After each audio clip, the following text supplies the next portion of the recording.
Hey guys, what's up? Sorry, got delayed for a second there, but here I am. How's everybody doing? What's happening? Ooh, I just remembered I want to change one setting in YouTube here. Just give me 2 seconds. How's everybody doing? Good to be back in LA. I'm enjoying being home. I enjoyed the hell out of tour though. It was great. It's always nice to come home and be here. Sorry, I'll just be 1 second here. Just changing something in my YouTube settings. Anybody catch the Marshall video that I did this week? Is it, what do you guys think? I really enjoyed it. It's sitting right back there. We'll talk about that amp a little bit. It's a fun one for sure. All right, 2 seconds here. Sorry. There we go. Okay. Let's see who we got in the house here. Smitree, Shiznit, Leroy, My Knees Hurt, Hip Metal Works, Don, Philip, Ian. It's good to see y'all. How's it going?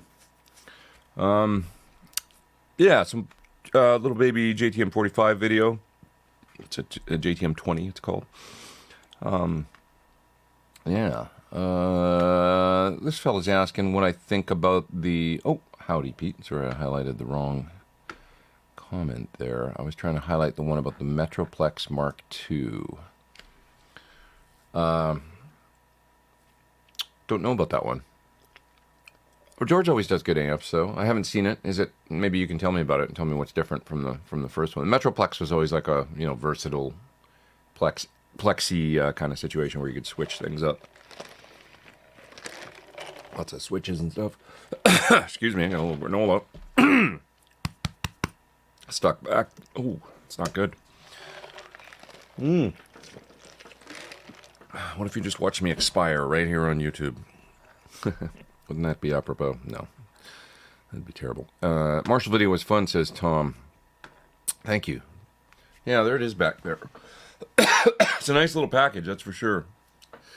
I didn't really like the... well, I mean, I don't dislike, but the look of the cabinet on the SV20, but this one I like for some reason, like with this grill cloth, and it just makes sense. I don't know, it just looks really cute and cool, And it sounds good, that cab, I must say. So if you're in that JTM 45 sort of mode, if that's what you like, you should check it out. Steven says, man, that Marshall sounds near perfect for low gain tones. Yeah, I mean, it's funny because somebody wrote a comment on Instagram and said, no, that doesn't sound anything like a real JTM 45. I'm like, well, I don't know. It does to me. I mean, that's what they sound like. They have that low gain kind of bridge between Fender and Marshall kind of sound. I don't know. Am I crazy? I don't know. Thanks for the video on the power tube shootout. Is that the L34s that we did a while ago? Now we include some different ones because it's like things have changed since then. It's like now you basically got those PS Vane ones are kind of what's happening now. I think like TAD red bass and I was talking to Dave Friedman about it. He says that they've been using them. They've been quite consistent and quite reliable. Thousands of tubes being used in amps and stuff. After a year or two if you get returns and stuff, and they seem really good. So that's good. The 12AX7s I think have been a little bit more spotty from them, to say the least, but they're getting better supposedly, a little more consistent. So that's good. Kevin says he's got a question here. For IR recording, can you use an interface and software only? Is that good enough for a good sound? You mean like software amp sims and stuff? I mean, yeah. I mean, I think Joe Satriani recently on his most recent record maybe didn't he use a plug-in for all the guitars? They're good these days. They're between Tonex and Amplitube and that type of thing, as well as I guess there's some new soft tube stuff. The PT100 is great. My plug-in. I've used it to record things. I used a plugin on my last record, which was 5 years ago. You know, I remember doing, before the PT100 plugin was out, actually, I used the BE100 plugin for the, oh, I got a, stuck on my ring.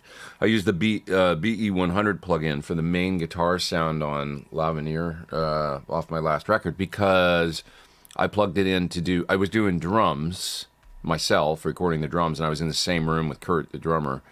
And so I just needed a, you know, I didn't have isolation for an amp or anything. I didn't want to go that far. I just plugged in a plug-in, plugged into my interface and called up a plugin in UA software, and used that. And it sounded so good that I was like, I'm just going to use this on the record. It's like, that was the, you know, you get used to the sound, and it was like, this works, and why change? So yeah, I stuck with the plugin on the album, and it sounded great. So.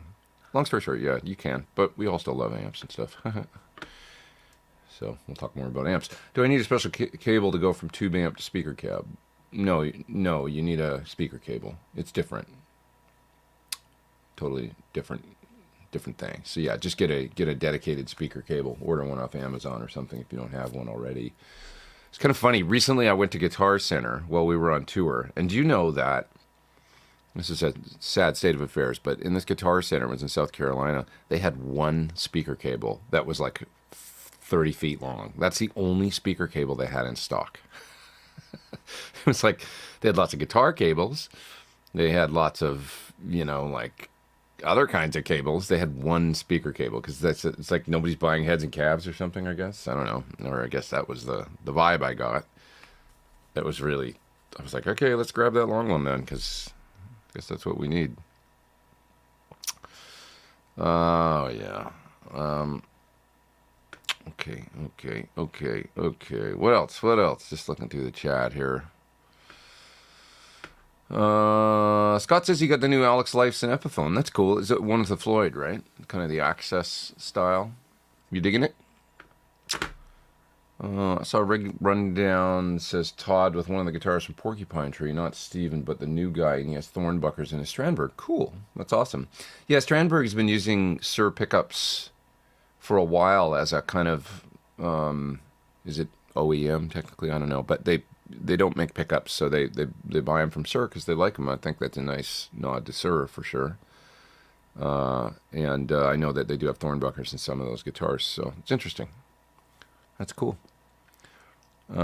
Chris says, haven't thought about me in years, and glad to see I'm still kicking it. I'm still kicking around. How you guys doing? You want to talk about speakers? I'm 103 years old. Nice to see you as well, Chris. Let's see. The cleanish lick in the Marshall video is killer. Thanks. Yeah, I like the little lick. It's a little freedom rock, but there's nothing wrong with that every now and then, right? Don't expire, says Todd. I like to make jokes these days about getting older. What else can you do? There's a couple of super chats there from Chip Roop Music. Thanks, man. Appreciate that. And here's one from Tom.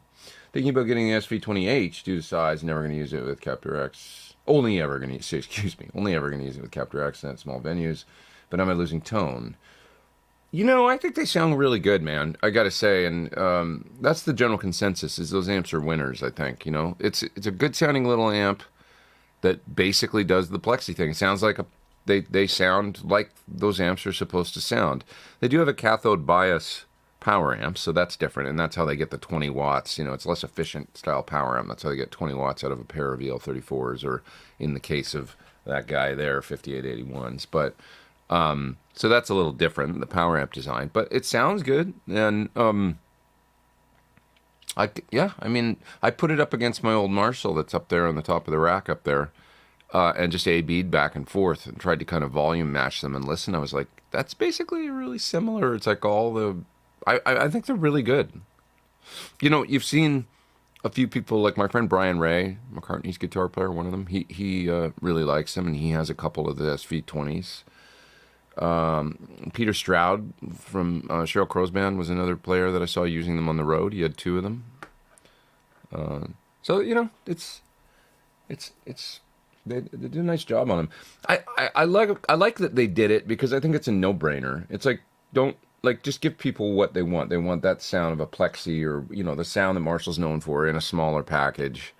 It don't have to be a ton of bells and whistles or anything. I probably wouldn't have even put an effects loop in them. I would have just gone old school. But I guess it's cool they have the loop. I don't know how usable. I must confess I didn't try it on this one yet. So you turn it up, it's going to distort the delays and the reverb a little bit. But I guess if you're just running it clean edge of breakup, it should be okay. It's not really something that is in part of the design of those original amps. So, but I probably would have just not even done it, and maybe even priced them a little bit lower but some players will use it, I guess, and they're cool. Rob says he's tracking with a Bella and reactive load IR. How should I go about tracking my timeline in Big Sky on a stereo track while the IR stays on a mono dry track? Well, you could, so you got a Bella and reactive load IR. You have, let me think for a minute here.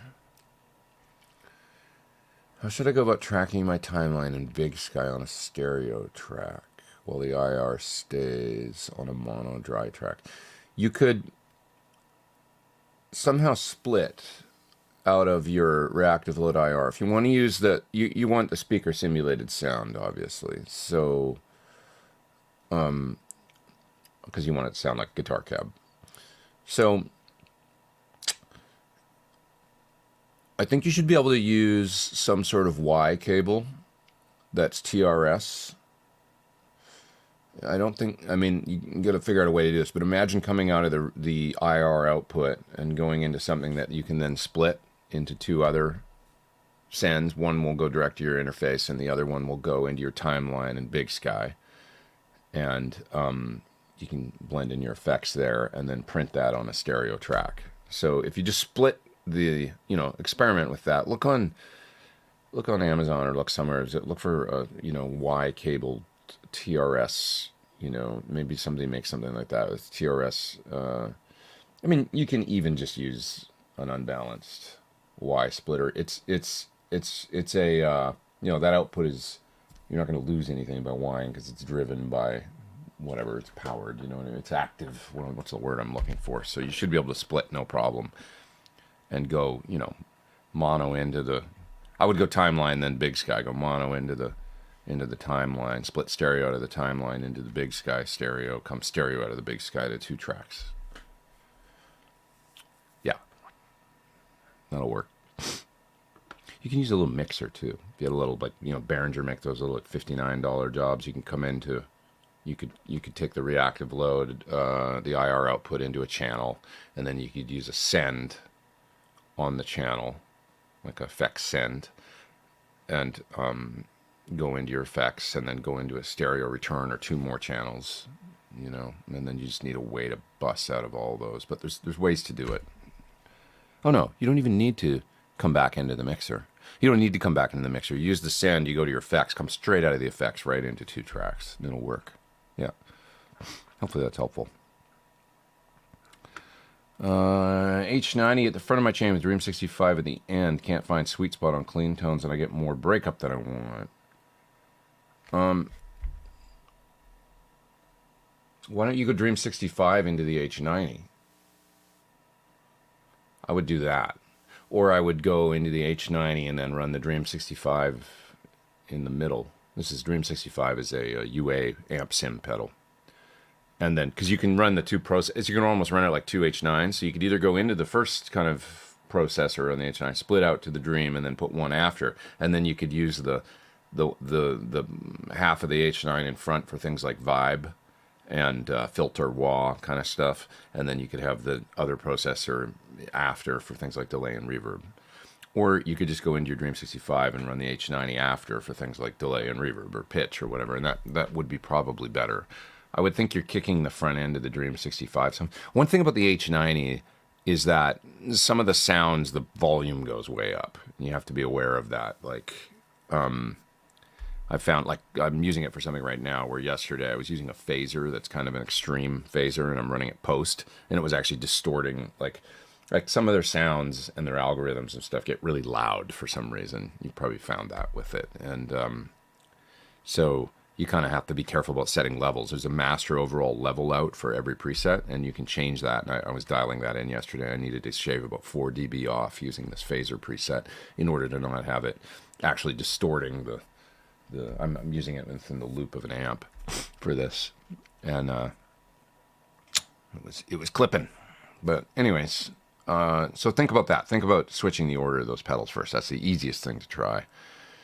Or putting the Dream 65 in the middle of the two H90 processors. Neil there with the super chat. Thanks, man. Missed the first minutes. Hope you had fun gigging. I did. I had a great time. I miss it. I was looking at photos a little bit yesterday from the tour, and it's a tour is a funny thing because you could become a family real quick. Hopefully, you know, if the bands are cool and if the vibes are good and stuff. And then you get into a bit of a routine, and even though every day is different because you're in a different place, every day is also similar, you know. And you know, you get into a little routine and get up at a certain time, go in, take your shower or whatever, do what you got to do. Then it's time for sound check, and then you see the same people every day in the catering and talk and make friends and stuff. And then all of a sudden it just ends one day, you know. And you come back home and it's like, oh, and it was like and you're in a different reality. And so, anyways, I miss everybody because we had fun, you know. It was really good.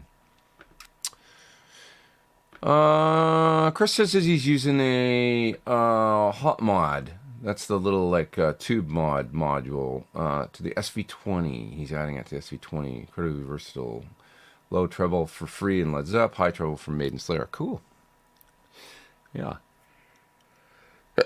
Excuse me. Oh boy. You guys with your super chats, thank you so much. I appreciate it. More Guitars there says, I have your Thornbucker Plus pickups and all my HSS strats. Phenomenal with Landau singles. Great. Yeah, I love the Landau singles too. That's kind of what I use now. They're the same as the V63. That's what they call them now. I have a Wildwood Les Paul I don't like the pickups in. What are the Les Paul pickups you'd recommend? If you like the Thornbucker, try those. I mean, a regular set of Thornbuckers is a great low winds kind of option for a Les Paul. Won't necessarily need the plus or anything. If you want a bit more Elnico 2 higher output, the warm treble thing, you could try the Thornbucker 2. I quite like the regular Thornbucker set in the Les Paul. Because I like my Les Pauls kind of the overwound telly thing. I just don't want them too dark, and I find that like I like 57 Classics. I think that's a pretty good pickup, but it's darker, I find, than what a true old Les Paul kind of thing sounds like. And so I like the slightly offset whine and stuff that we do in our pickup, and it's just a little bit more open top end, and the chime and all that stuff is cool. So try a Thornbucker set. Other ones, people seem to like those DiMarzio 36th anniversary ones. You know, they talk about those and seem to dig. Bare Knuckle makes lots of cool sets. Rewind, Pariah. Those are nice pickups too. Throwback, they have their fans. Do you have any info on the Keeley Noble Screamer? No. I have a Keeley pedal here that I owe Keeley a bit of an apology because, like with lots of stuff, I've just run out of time on doing things, but I do mean to do this. I've got the Keeley Andy Timmons mod pedal here, and it looks like that. And so I do mean to get to this and get a little video done on this pedal relatively quick, but that's a Keeley that is a Super AT mod. You got a tone switch here, AT on one side and Fat on the other side. It looks nice. I like the simple look with the red. Now it looks pretty nice looking pedal. So I think he uses it as kind of a low gain drive. I'm not sure. Was it based on sort of Blues Breaker, or is it? I can't remember. Some of you out there probably already have that pedal. Yeah. There's another super chat. Thank you, Chip. Using a Tom Anderson Crowdster Plus for solo gigs. The main sound is acoustic, but I'm looking for opinions on ambient textures for the electric pickups. Well, a lot of things could work. I mean, I don't know that particular guitar. I'd have to look at it and see what it is. But ambient textures makes me think of EMGs or something, you know? Something kind of clean that's buffered, you know, and drives effects. Maybe that's old school thinking because everybody's got buffers on their board now anyway. But yeah, you could maybe do something like a set of EMGs or something. I like the EMGs, and that guitar right there, that silver Sir Classic has 85 and essays in it. No, I think they're pretty cool. You know, Scott Gaylor says post-tour depression is real. Glenn says come down is hard after some gigs. Absolutely, I can adjust pretty good, having done it so long now. But I am aware of it, and I'm aware of it when it's coming. Like, you know, the last day of tour was sort of sad. I mean, the second to last day was a blast. We had a great time, and then the last day was a little sad. You know, and everybody was feeling it. You know, because we had so much fun. It's always a bit of an end of an era. You don't know if you'll ever tour with those other bands again, if you'll ever see those guys, like in, you know, at least, you tend to run into people again, but you know what I mean? You just never know. There's no guarantees. So that's a tough one. For me, Japan is really rough that way because I got so emotionally attached to that place. And when I go over there, I have so much fun. I love it. I'm there for such a long time when I go, generally for months at a time, that I get into, it's like you get into a slightly different lifestyle. And then when you come home, it's like one day it just ends, and then you're in LA, and it's like everything's different. Everybody's speaking a different language. The culture's different. I mean, people are louder in America, you know. It's like for better or for worse, you know. It's one of the nice things I love about Japan is there's not a lot of there's a lot of empathy, or I guess just consideration for others. So when you come home to America, they're kind of like honking drivers and stuff, and people like yelling at one another and stuff like that. It doesn't really exist over there, so it's just a little shocking actually when you come back to see all that. So things like that are a shock, and then you get used to it because you know, I grew up in that sort of thing. But I just really miss that, you know, when I come home. And so yeah. Ben Tom says he's got 3 Thorn Bucker sets. That's awesome. I appreciate it. Thank you, man. When you're recording rhythm lines, how many guitar tracks do you typically go for? 2. Yeah, usually I'll do just hard panned 2 tracks. You know, is kind of my standard. Not always, you know, but that's kind of the standard.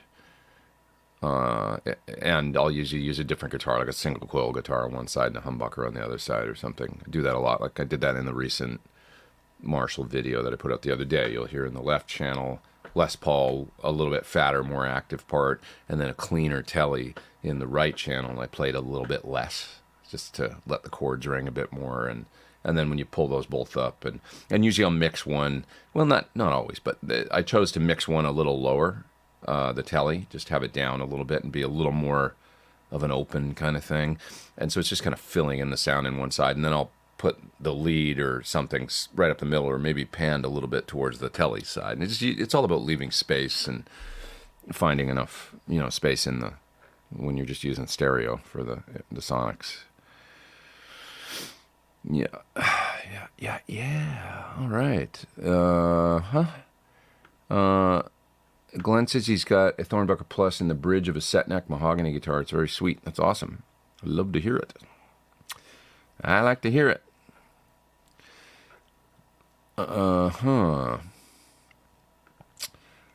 P says, new Marshall Studio JTM, can't find anybody trying the direct out. So it's going to be just a tap off the speaker output, and you still need to use a load of some sort. So you'd still need to plug into a cab or load box, you know, or load resistor or something to load the amp.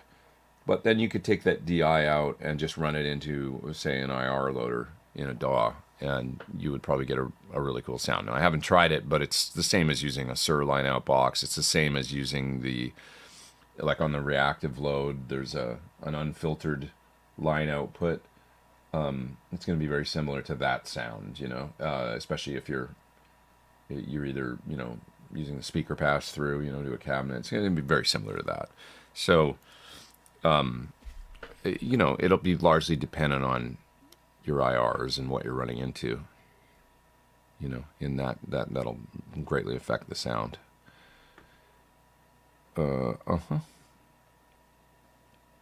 Let's see. MXR supposedly releasing a Randy Rhoads distortion. You want to give us a run through when it's released, like a Kraken.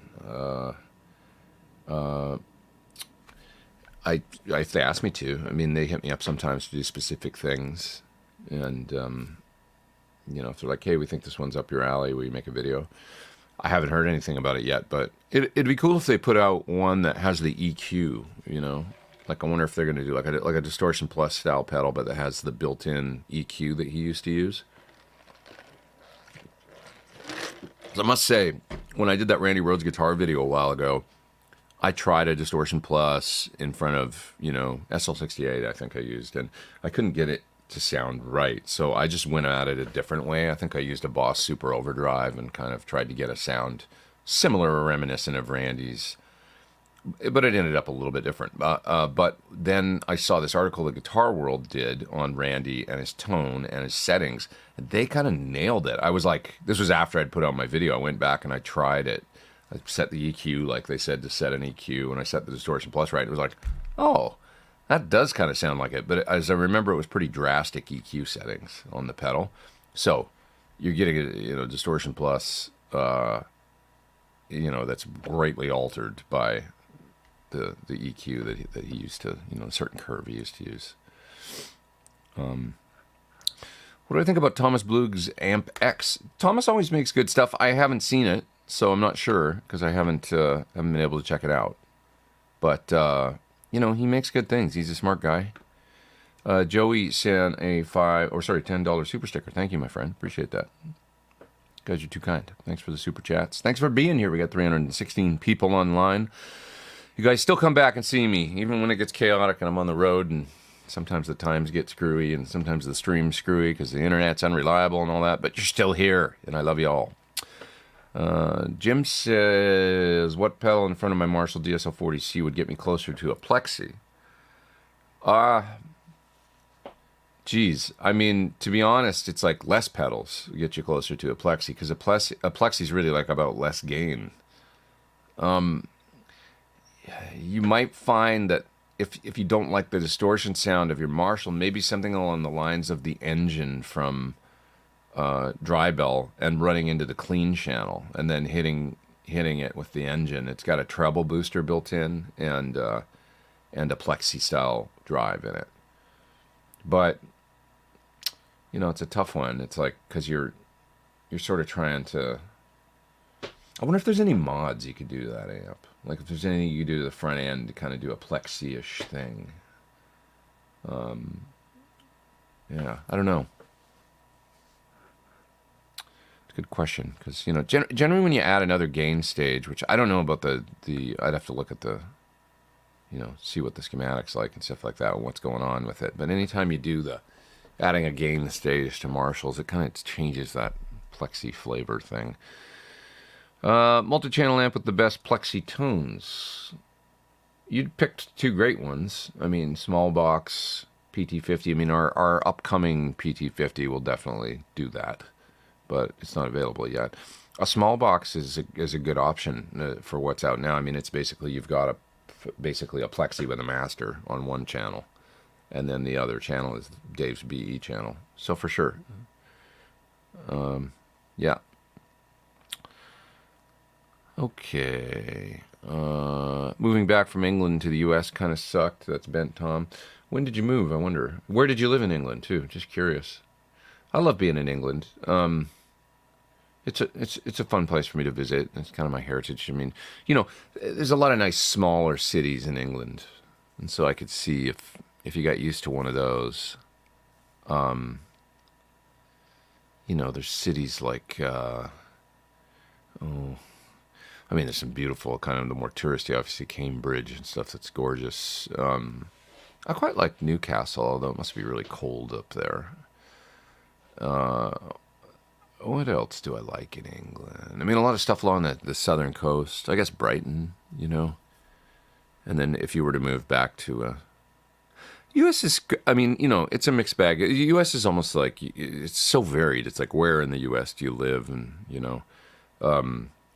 there's some tough towns in this. There's some tough cities in America that I could see it'd be hard to live in, just kind of, it's a mixed bag. I mean, when you think about Europe, it's like, although you have similar culture and similar, across America, I guess, compared to Europe. But I almost think of America like Europe. It's like there's obviously more variety in languages and culture, but, it's such a vast area. And, going from Seattle to Miami is pretty different, or New Orleans to New York City or whatever, it's just New York City's like a melting pot of it all, I guess. Crazy. But do you still own the aux? Yeah, it's right there. Sitting right up there. I do. Or are amp sims just as good? Well, I don't. I use more of the reactive load because I love the load in it. The aux has some neat things about it, though. But I feel like the reactive load is the main one that I use these days. And it's just so simple. And I get a great sound out of it. It just sounds terrific. So between that and my power station from Fryette for loading and reamping and IR recording, I use those two the most. Yeah. Okay. Let's see. Jim Simmons uses a Duke of Tone in front of his DSL 40C green channel. It sounds great. That's a nice sound. I like the Duke, the Prince, the Duke, all those kind of King of Tone variants. Yeah. An adjustment about Japan. Adjustment is a much higher tolerance for little personal space in Japanese culture. Much higher tolerance for little personal space. Well, actually, to be honest, Philip, I find that the impression that I have in Japan is that if you can go to smaller places, like smaller towns in Japan, and it can be quite spread out, actually. But if you're in a city like Osaka or Tokyo, it's definitely crowded. But what I took away was that if you've got 25 million people kind of living on top of one another, this is a way to do it in harmony and with efficiency, unlike I've ever experienced anywhere else. Because, things like the trains, nobody's talking loud on a train there, or yelling or talking on the phone, or, even though you can be crammed in a train, there's still this respect that we're all in this together. I respect you, you respect me. There's like a personal space, even though you might be. It's weird. It's like you could be crammed in a train full of people, but everybody's so respectful that you don't have the anxiety that if somebody's shouting or being rude or being, that kind of chaos, it just doesn't really happen there. So it actually really flows, the society, When you see, I remember I go over there and I tend to wake up very early in the morning, and I like to walk. Wake up because I'm jet lagged. So 5 a.m., 6 a.m., I'll get up, and there's nothing going on in Shibuya at that point. There's nobody around yet. Nobody's coming in to go to work. So it's fun to go out there and walk around. And I remember, the street cleaners and stuff all working, and trash collection and stuff all happening. And it's in this very efficient way. Like, from this hour to this hour, this is going on. From this hour to this hour, this is going on. And they do it in a way that is so, I don't know, just respectful and efficient. The other day I was in O'Hare Airport in Chicago, and there was a guy that came through on a cart. When you see those kind of golf carts come through, and they're like ferrying people, maybe people that can't walk that well, or or they're taking things around on the carts, and you know what I'm saying, just from terminal to terminal. And the guy came by, and he's like, it had a siren or a horn on it, and it was so loud. And it's like, there's like people walking, and then he's like, and you're just like almost jumping out of your skin. That would never happen in Japan. Even when you see the emergency vehicles, like with sirens, ambulances, police cars, and they drive through like a major intersection. The sirens are like half the volume of what you would experience in America, and they're on a PA loudspeaker system apologizing for gomenasai, gomenasai, excuse me, we're sorry, excuse us. as they're like making their way, and everybody gets out of the way, of course, because that's part of it too. And it's so it's just on another level. It's a beautiful thing, So those are all really positive aspects of Japanese culture that I really love. So, what's your favorite karaoke song to sing? I like duets, like Islands in the Stream. Kenny, come on now. Yeah, that's good stuff. I need to move to Japan, says Thomas. Yeah, it's a nice vibe. It is. It's got its, there's good and bad everywhere. It's got its downsides too, but it's very rules based, So if you're used to sort of rugged individualism and stuff, I mean, you can do that there, but there's a lot of, like just little things. Oh, can I sub out this sauce on my burger instead of this one? Oh no, we don't do that. You can be like, what? Like, it's literally, oh no, it's just no. Apologize, but no, not a lot of that going on. So that after a couple months gets a little like, sometimes you're just like, damn it, can you just do this one thing that I know isn't in the job description or is slightly outside of the, the protocol? But that's just part of it, Yeah. Yeah. Don't ask for substitutions on things on menus. It's probably not going to happen. I went to Ireland and England, came back and had culture shock. Didn't realize how rude people were here. It can be quite. Yeah, I mean, I would say England's a little brash too sometimes. People. There's an element there of a little bit of the hooligan. Aspect, but for the most part, yeah, England and Ireland. I've seen stuff go down in Ireland too. I mean, to be fair, I saw a group of kind of. I remember being there on tour in Dublin last time I was there, and there was a group of kind of. They looked like they were like from 11 to 15, kind of like young kids, and they were obviously some sort of gang, and they were like on some bridge in around Temple Bar area, and there was a girl and maybe with her brother walking by. And they came walking by, and these guys were like harassing her, like hardcore, and she was scared, and it was in broad daylight, and I said something, and I don't remember what I said, but I yelled at them like, "Hey, like mind your own business, leave her alone," or something like that. And these guys all got, "Oh, you want some," or like they were coming, and they're kids, it was almost seemed like an initiation kind of thing or something. And then the cops came. Like instantly, I saw 2 police like running towards the scene because obviously they've been doing this for a while and hassling. And it's just they're just like hooligans, They're like kind of those like you see that a little bit in maybe in the UK and in Ireland. And so there's some tough aspect to those cultures. I would say as well. I don't, but you can find that anywhere. You can find jerks anywhere. Maybe not in Japan. This is the one place you could be that girl, young girl, and you could walk anywhere. Like at 1 a.m, you could walk home, and you're probably just fine. In Japan, nobody's going to hassle you.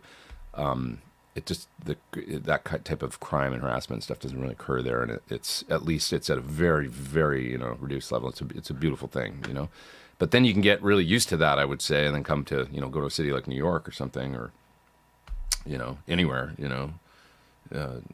Houston, Texas, or wherever, like in the and get harassed, if you're not careful. Anyway, I digress. Sorry, let's get back on guitar stuff. Philip says, been setting up a home recording, been using Zoom H6 as an interface. It works, but it's a little finicky. What's a reasonably easy way to use plug and play with a Mac that you'd recommend?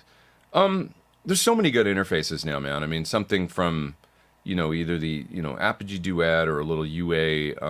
UA has new ones that are super simple. They've got their Apollo Twin, but then they've also got the other series. It's even, I'm forgetting the name of it now, but they're less expensive. So you can get a UA interface now for, $500 or sub $500. PreSonus I always thought made good stuff that was inexpensive too.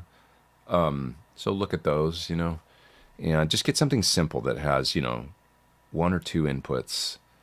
And the one thing about the UA that I experienced that I really liked was the software that comes with it, like the little software mixer and things where you can set your inputs and things. It's very simple. I've found it more difficult with other companies, and I find theirs very simple, so that's nice. Yeah. Take away all your crazy side hustles. Or you didn't say crazy. Why did I say crazy? Take away all your side hustles, product demos, YouTube revenue, endorsements. Do you think you could still make a decent living just being a touring guitarist?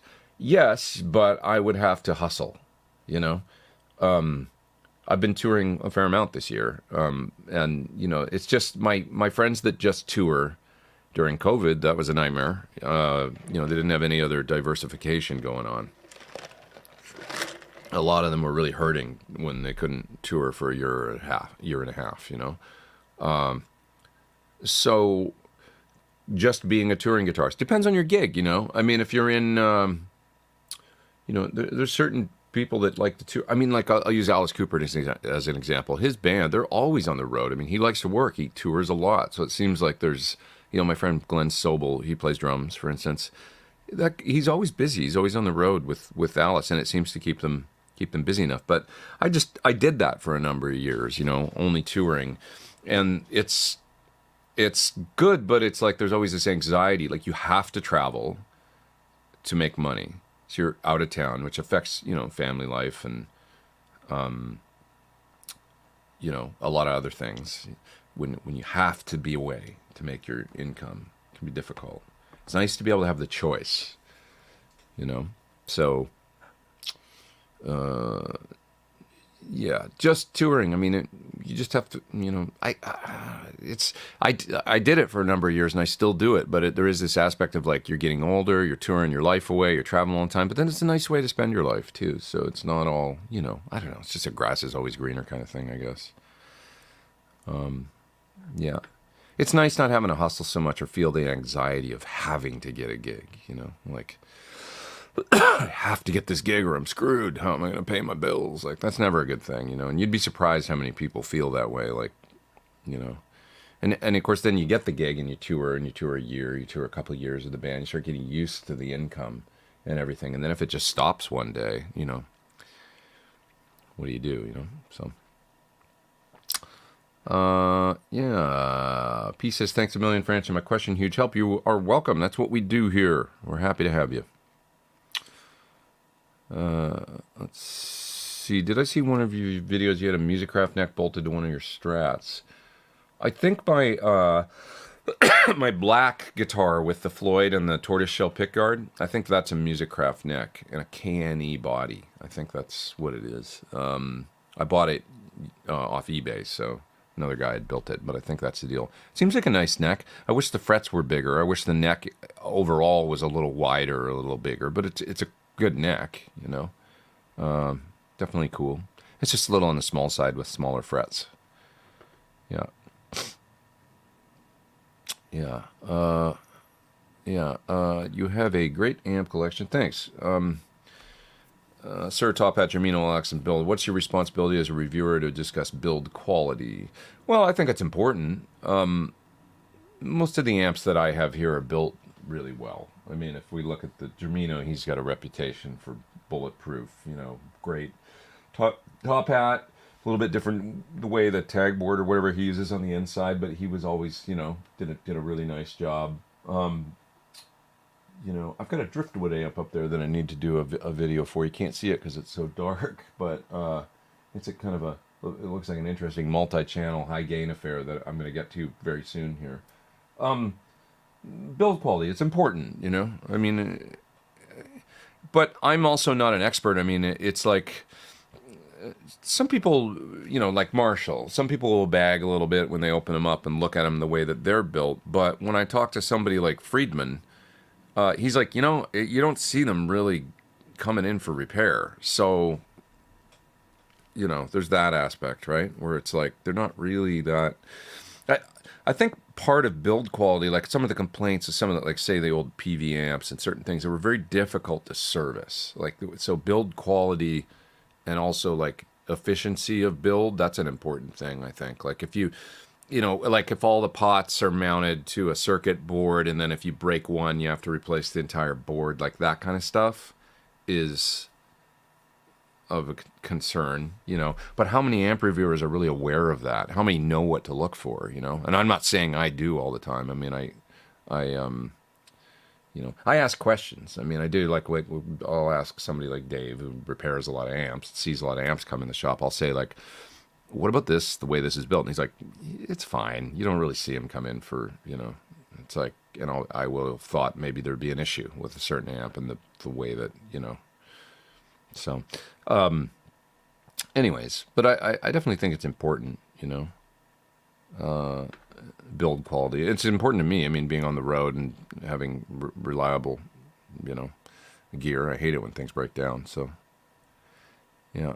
I never liked the clipping in an MXR Distortion Plus. 2203 sounded raspy and bad. They are a little raspy, but it's like I say, like if you take an EQ and you turn on the EQ with it, it's like you can totally alter the sound of it to the point where, you know, somebody like Randy used what he had, you know, and there wasn't a million pedals under, you know, every, you know, there was screamers, there was like what was out in 80 or 81, Tube Screamers, Boss OD1s, Distortion Plus, EQs, you know, so these guys, they plugged it in and they kind of, well, that doesn't sound very good, but what if I use this EQ pedal? Oh, I can pull up the mids here, and there's oh, that's cool. There's a sound. Boom.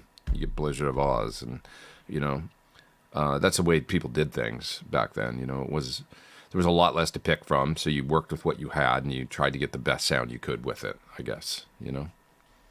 And there was many happy accidents. I mean, that's a range master in a Vox AC30 for Rory and Brian May, you know.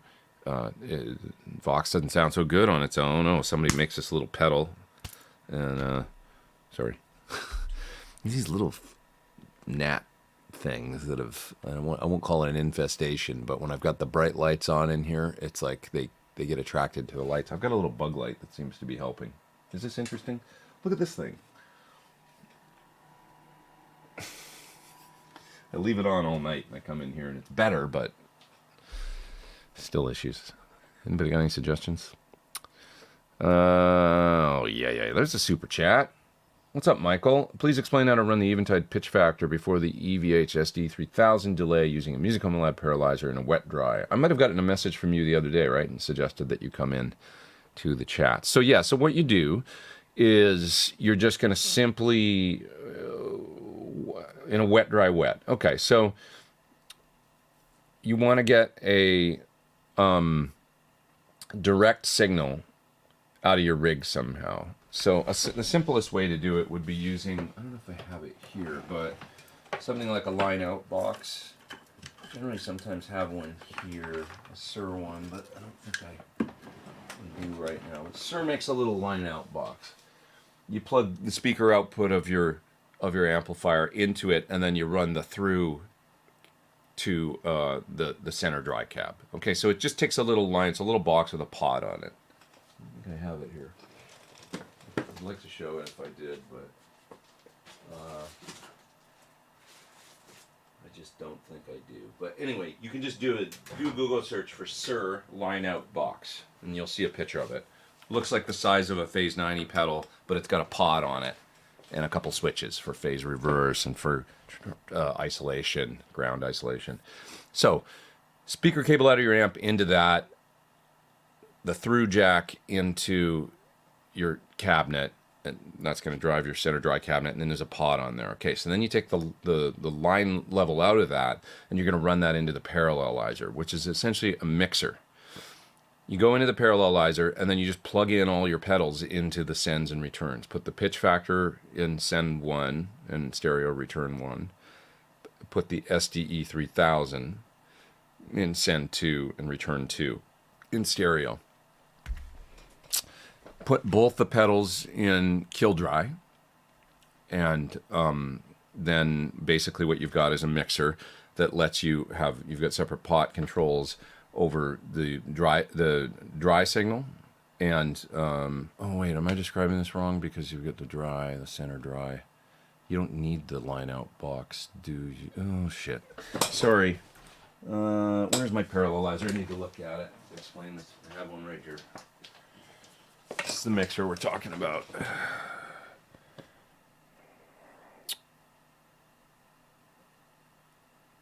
See, if you do things that way, you're not going to need to use the dry on this. You're going to come in here.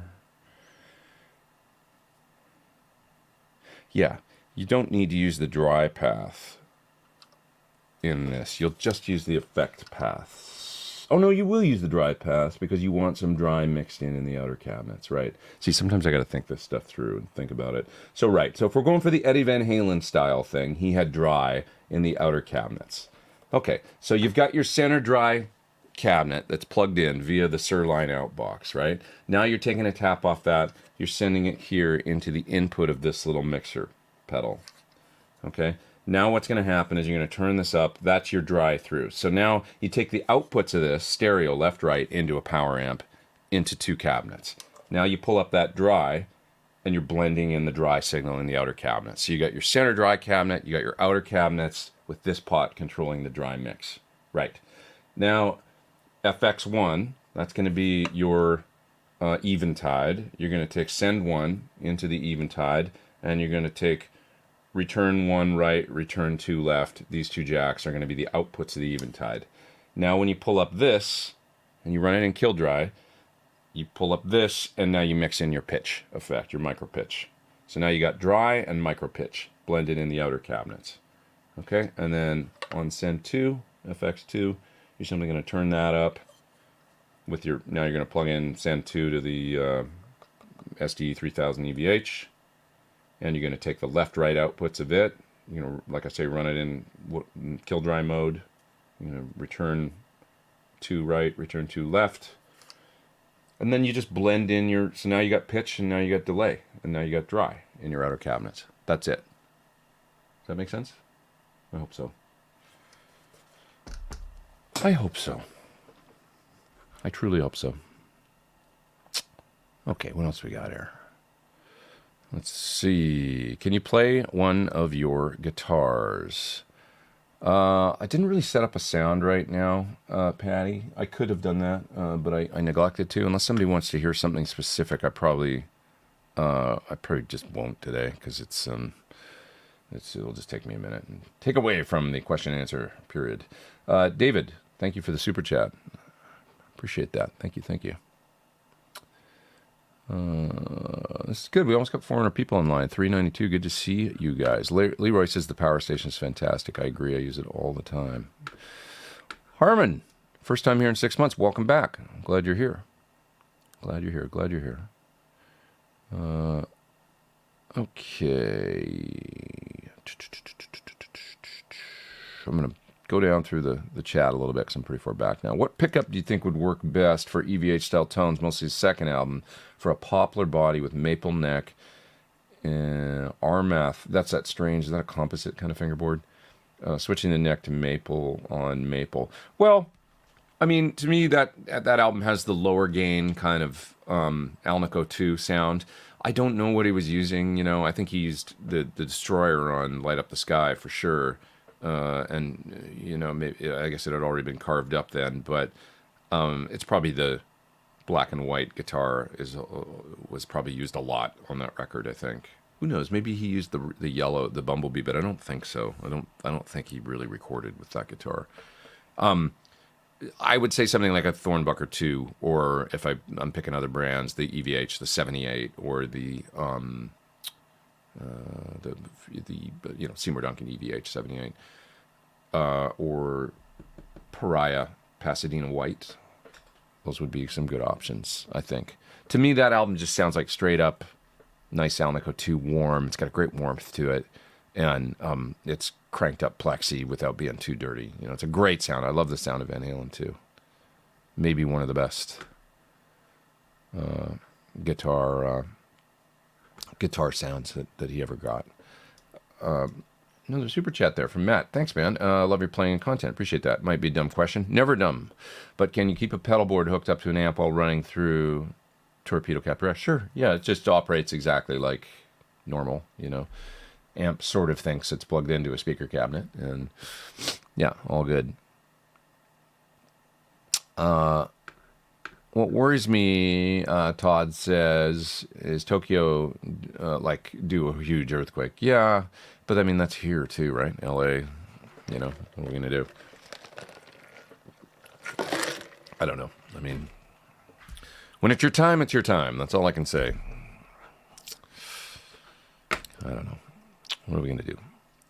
My youngest son just got back from college over in Japan. He's heading back to teach. That's awesome, Ryan. That's awesome. Is he fluent Japanese? He must be, right? Or somewhat. That's really cool. I wish. you ever had problems with your finger or your hand? A little bit. Tendonitis. I've had a little bit of overuse stuff. You know, for me, it wasn't too severe, so ibuprofen was my friend, just taking breaks, stretching. This hand is a little sensitive, you know. I haven't had too many problems in the last few years, luckily, but I used to get lots of nerve pops and shocks in it and stuff when I would play certain things. I hated that, you know, but it's been pretty good lately. My suggestion is always go see a sports medicine doctor if you have issues, and they can give you some stretches and some things to do. They see things like this all the time with you know, athletes and probably also musicians, but a sports medicine specialist or therapist is what you want to see if you've got issues. And they'll tend to help you out a lot and tell you exactly what's going on. You know, you go in and say, oh, I'm experiencing this. They'll do some simple tests. They'll say, oh, you've got carpal tunnel, you've got tennis elbow, you've got golfer's elbow. You're probably getting a little bit of compression here, or because that's the funny thing is it can be in your shoulder and you feel it in your hand. You know, so you got to get somebody that's, you know, got some experience and chops in this field to tell you what's going on with your particular situation. Yeah.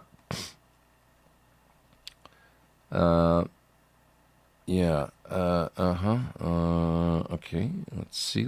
There's another super chat. Hey, thanks, you guys. Love the PT15. How do you deal with the delay in switching between channel 2 and channel 3? I don't have delay. You find there's delay? Maybe you should talk to them about that. Hit up customer service and tell them. I don't really have a noticeable delay at all between the two on mine.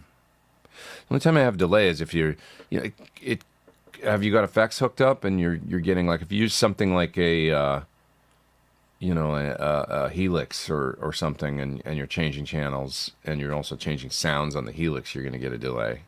So it could be effects that you've got incorporated, but the change should be instant between the two channels. You know, you're just switching a master and a gain, basically. There's no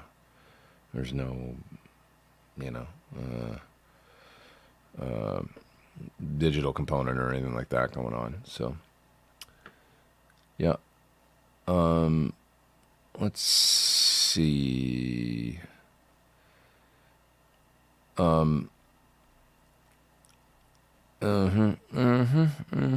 Just reading through your comments and stuff here. UA Volt, that's the interface I was trying to think of earlier.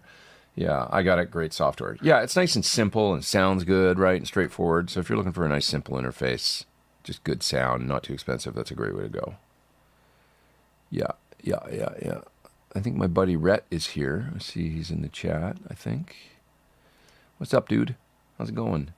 Did you see the mic video? Came out finally. I've got to work on the Marshall one. We did a little Marshall video of GTM 45s and 1987Xs and 59s and the whole 9 yards, and Rhett helped me with that. So that's something I finally got to drive with all the footage, and I got to edit it. We did it out at Sweetwater. So I'll get on that and get it done. Yep. Let's see. JJ says, I'm from Ireland, was surprised by how polite people were in LA. Make of that what you will. Yeah, I mean, there's good folks and jerks everywhere, I guess, right? It's a combo.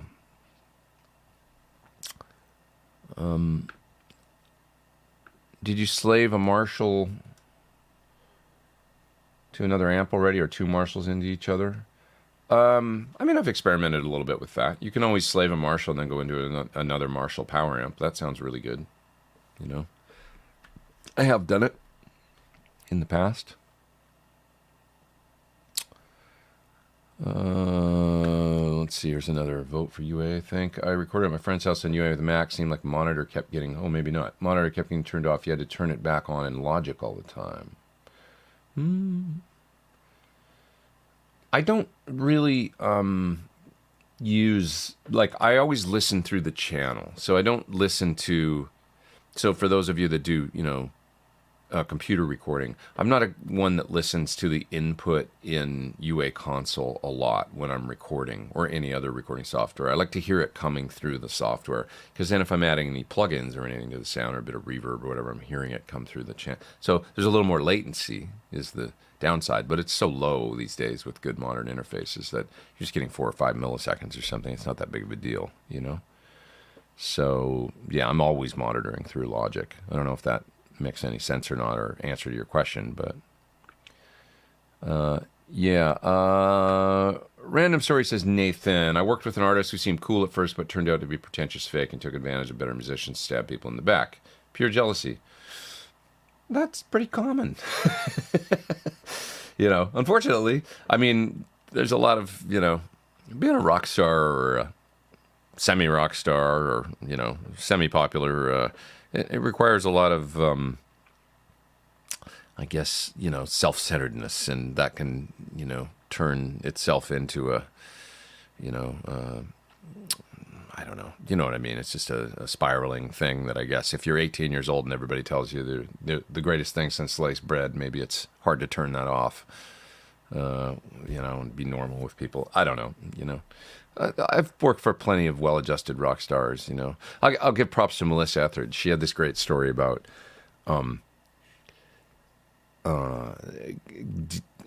it was a party in the Hamptons, and she was using it as an example of like when she was, really top of her game and like had hits and everything on the radio and everything's going great. And you think at some point you're going to feel like, this is it, I've made it. You're going to feel it, And she said, surely, when I'm at this party in the Hamptons and Steven Spielberg's there and these different people are there and you're talking to them all, surely you'll feel like I've made it, right? And she's like, no, it was just still me, like, at this, in that place. And I always appreciated that little story that the party was Steven Spielberg and everybody, she didn't feel any different. And it still felt like she had to, work hard and everything else. She moved to LA and she went to Berkeley for a minute and then decided that wasn't for her and left and came to LA and worked it out in the clubs and stuff and did it old school, for a number of years before getting, I think it was Island Records, right? And, somebody appreciated her and thought she had something, and sure enough she did,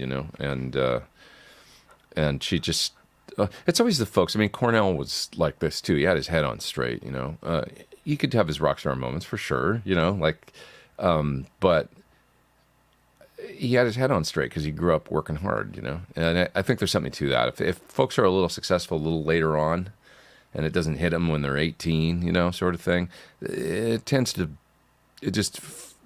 a human being, they tend to be a little more well-adjusted, I think, if that's the case in general.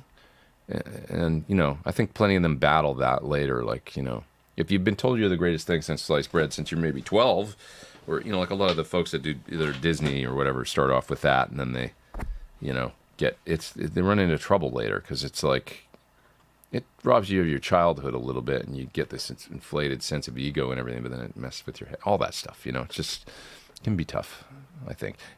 I'm trying to be empathetic with them a little bit too, because it's not a normal upbringing, so of course you're not going to wind up like everybody else, anyways. And you're surrounded by yes men and all that, and people just telling you what you want to hear. And, I was listening to something about Putin on the radio this morning and how, they're in this cycle of like, he's just got people around him telling him what he wants to hear, and that's a common classic trait of authoritarian kind of governments. And because of course, if you get disappeared out a window or whatever, if you give him bad news or things he doesn't want to hear, but it doesn't get you anywhere, and you end up, screwed up. And I think there's something to be said for that with just rock stars and movie stars and sports stars and anybody that's in a position where, they've got people around them that don't want to get fired, or worse, in the case of them, like, like I say, like you just disappear one day or something, or end up in, prison in Siberia or something, it's human beings are crazy. Okay, where's the best place for the micro pitch for the EVH tone? In the effect loop or in front of the amps? In the effect loop, if you're going to do it that kind of way. Yeah, you want it post distortion for the EVH tone, not in front for sure. Yeah. And hopefully you can do some sort of stereo, because that was part of it too, Love the Marshall video. Does the cab have creambacks or greenbacks? It's creamback 65s. G12M creamback 65. So no confusion there.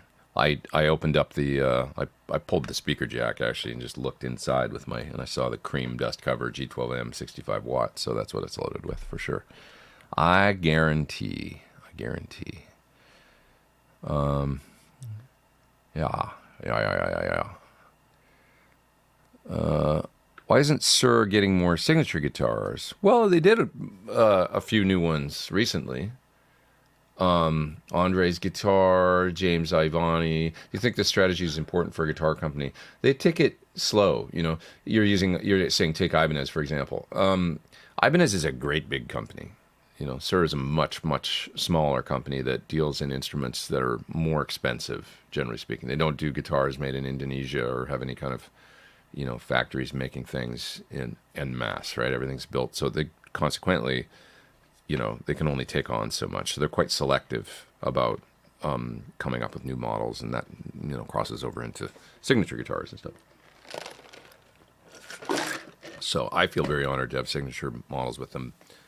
And that came after many, many years of working with the company and doing things with them and, you know, being really good friends with John and really, you know, that doesn't hurt. He's one of my best friends and we talk often and we, you know, we squabble about things and have, you know, differences of opinion, but there's a mutual respect there that'll always be there, I think. And that those differences of opinion sometimes drive forward to, you know, coming up with maybe interesting, unique products, hopefully, I think, you know.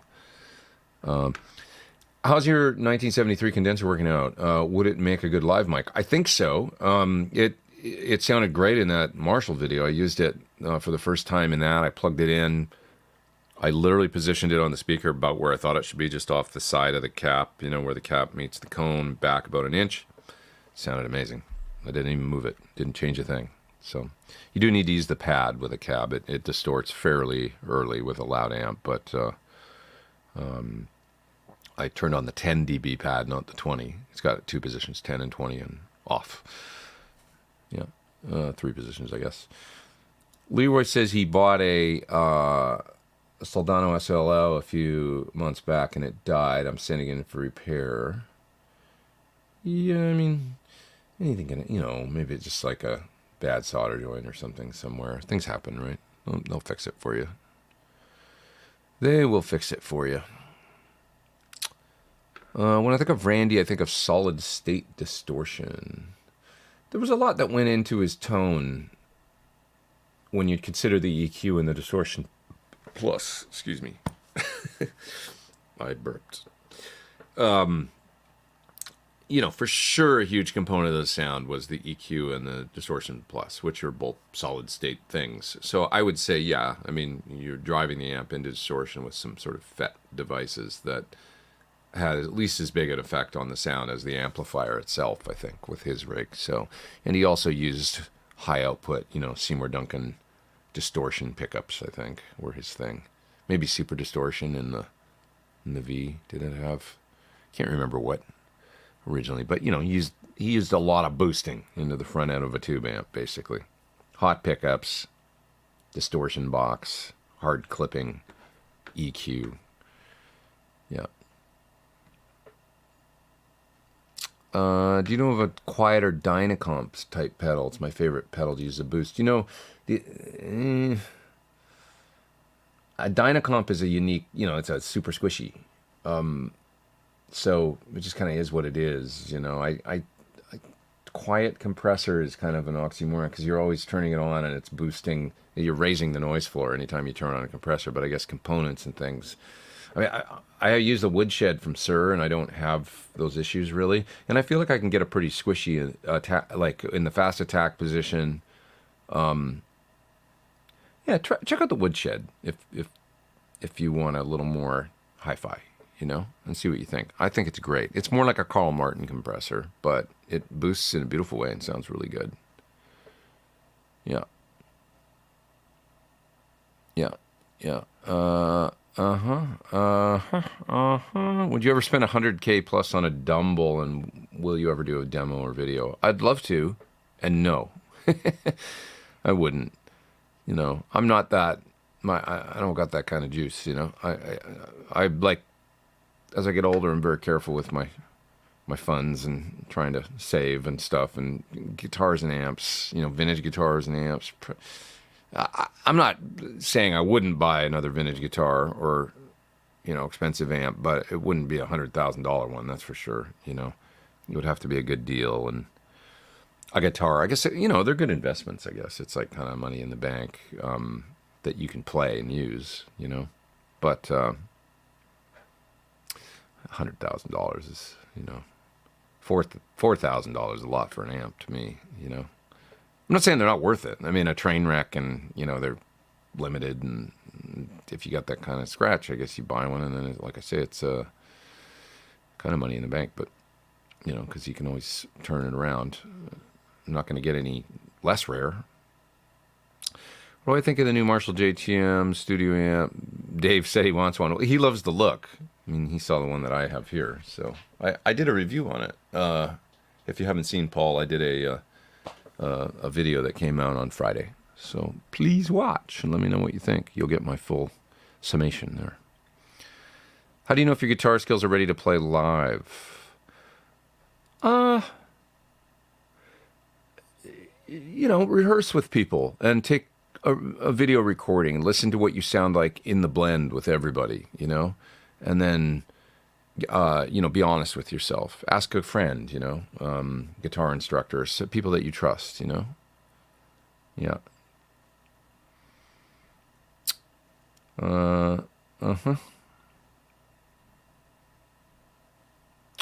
Okay. What else we got here? John's asking about the Sir box for using the parallelizer. Well, you need a way to get a line out from your amp. So, for example, on that Marshall amp, it's got a DI out. That's just a tap off the speaker jack. You could literally take that DI out and run it into the input of this, and you could do a wet, dry, wet with that. But if your amp doesn't have a DI out of any sort, you know, then you need to get a DI out. So you need a Sir direct, you know, a Sir line out box or something similar. There's other ones from other companies, but you need something that'll, you know, if you have a Sir reactive load, for example, you can use that without even using the load or the speaker. So you just do the speaker through to your cabinet, and then you can take the line output that's unfiltered of the Sir, and, you know, so there's different ways to do it. Power station, you could take the line out from that to drive something like this. Different ways to go at it. But the Sir is just, if you don't have a load box or anything else incorporated and your amp doesn't have a DI out, it's the one I can think of that will allow you to do what you need to do to get wet, dry, wet. Yeah. Yeah.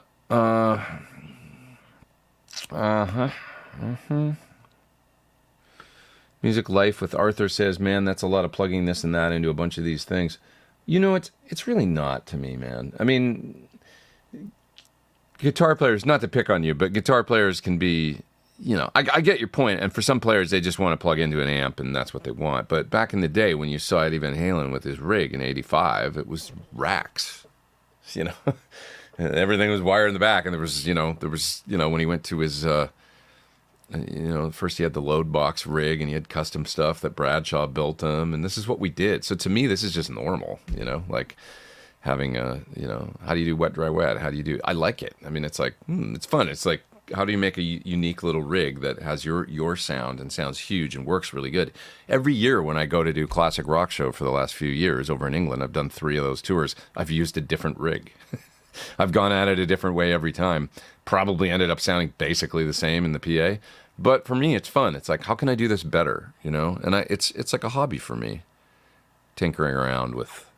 I guess for some people, they just want to plug it and play, and they want to play the notes, and that's the hobby for them, is the music, you know. And I envy that in a way, because I think there's a lot to be said for that, for not getting caught up in gear and stuff. But sound and tinkering is fun, and I grew up, you know, Eddie Van Halen was always like, you know, I tinker around, I look for sounds, I look for parts, this is what I do. I play with my guitars, I change pickups all the time. And I grew up with that and digging that from the time I was like 10. That was what I saw, and so I was like, oh, you can make your own guitar? You can take a pickup out and put another one in? What about the amp rig? Oh, he's doing all this crazy stuff with, like, what's this, what's that? And so there's a certain contingent of us here, you guys in the chat, and you know who you are, and then the other guys know who they are, that are like, some people are like, screw that, I don't want to deal with any of that. And then some guys are like, this is fun. Like, I like the tinkering around, you know.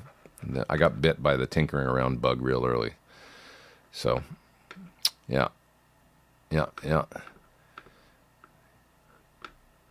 Yeah. Oh, yeah. This is good advice from Raymond. Says, remember what Pete had to say about imperfection. Paige, Lifeson, Ronson, and even Pete sometimes for sure. I'm not perfect. Don't go for perfect, but go for it. That's good advice.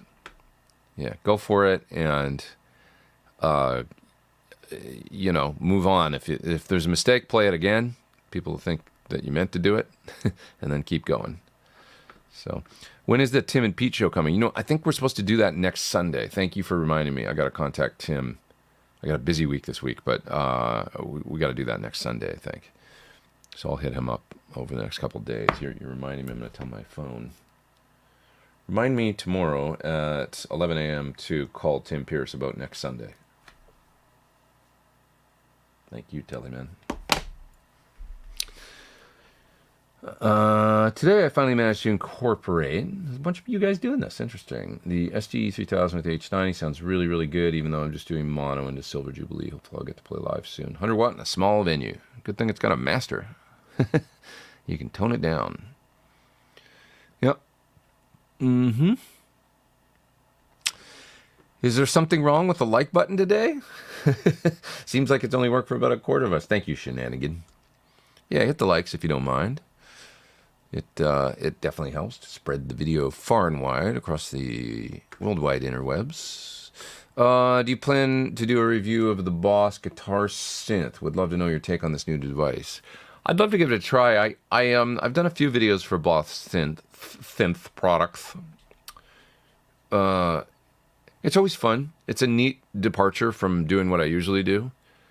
You know, like amps and pedals and stuff. To do guitar synth is cool. It's just like, it's a different kind of thing, you know. It's niche. They always get limited views, you know, and they have limited popularity, those devices, it seems. But some people love it. So I'd love to see what's the newest and the latest from them. Did you ever try Friedman modded SLP BE mod? Well, I've heard many of them. I mean, they turn out great. They sound like Dave's BE, basically, you know. It's very similar sound, you know. If so, how do they compare to the BE100? Well, you know, I think probably one of the main differences is probably transformers. Maybe things like filtering are a little different. But they're going to be very, very, very similar, you know. I would say, you know, Dave's transformers are going to be a little more, you know. But they turn out good, you know. I mean, when you think about the Billy Joe tone, that's modded Sirs, right? Modded Marshalls with the Sir Martin, you know, custom audio, crunch mod. I mean, those amps, they're good platforms for mods. The 87 and the 1959, the standard circuit board reissue ones, you know. I think that's what Alistrada uses too. I think he's got a modded SLP. That's like his main thing, you know. So, yeah,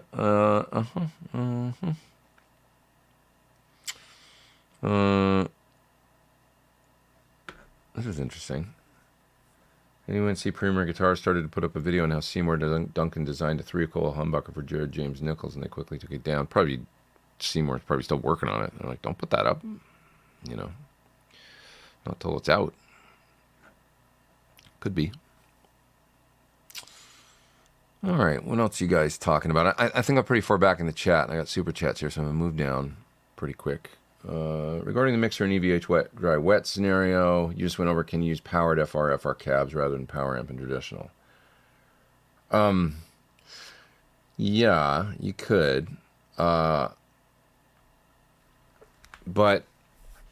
it's not really going to be the same thing, because if you use full range cabinets, you're going to want to add some speaker simulation. You could use an analog speaker sim on the way to the FRs, and it would probably sound okay. And you wouldn't have any kind of delay issues then, or weird phasing or comb filtering. But if you use IRs on the way to the FRs, you're going to run into you're mixing dry, and then they're gonna be a little delayed behind the dry cabinet. You're gonna get a weird comb filtering. It's gonna screw up the tone. So you'd either have to use an analog cab sim, something like the Sir Ace cab simulator, analog cab emulator. That'll work good. I really like it. I had something to do with the design of it, so I helped them tune in the voicing. I think it's really good. For an analog cab sim, I think it's, there's other ones out there, the Palmer, the Red Box. They're okay. They're a little MIDI and a little sort of flat sounding to me. With the Ace, I think is a little superior over those. It's got more of a true kind of greenback sound. And it'll sound pretty good, I think, with the center dry cab and then that in the outer cabs. You'd want to run... let's see, where would you put it? You'd have to run you'd run it on the input to this. So if you were using something like the Sir line out box out of your head, you'd take that through to your cabinet, center dry. You'd take the line level out and you'd go into the cab sim. Say Sir Ace. Come out of the cab sim, line level into this, and then do everything else that I just said. Mono into this, out of your analog cab sim box, and then plug in your effects here, stereo out to your FR cabs. It should be in phase, I think. With your center cabinet. You at least won't have any delay or comb filtering weirdness. So that'd be the best way that I can think of to do that. The other option is to not have any dry in the outer cabs and just have the effects. Not going to be an EVH sound, though, because he had a lot of dry mixed in the outer cabinets. It sounds more powerful. So, yeah. I live in Minnesota. I have a UAFX Dream 65. Is there a headphone amp I could use for hearing it? Headphone amp. I mean, like any interface, like just a cheap computer recording interface would let you do that. You'd then be incorporating a computer. I mean, you could go into something like a Mackie or a little Behringer. You can get like a little $59 Behringer that'll have a headphone jack on it. You literally plug the output of the Dream 65 into that, and then your headphones into the little mixer and turn it up. And that'll probably be the best way to go. I think you can get little, like, let me do a little search here for one.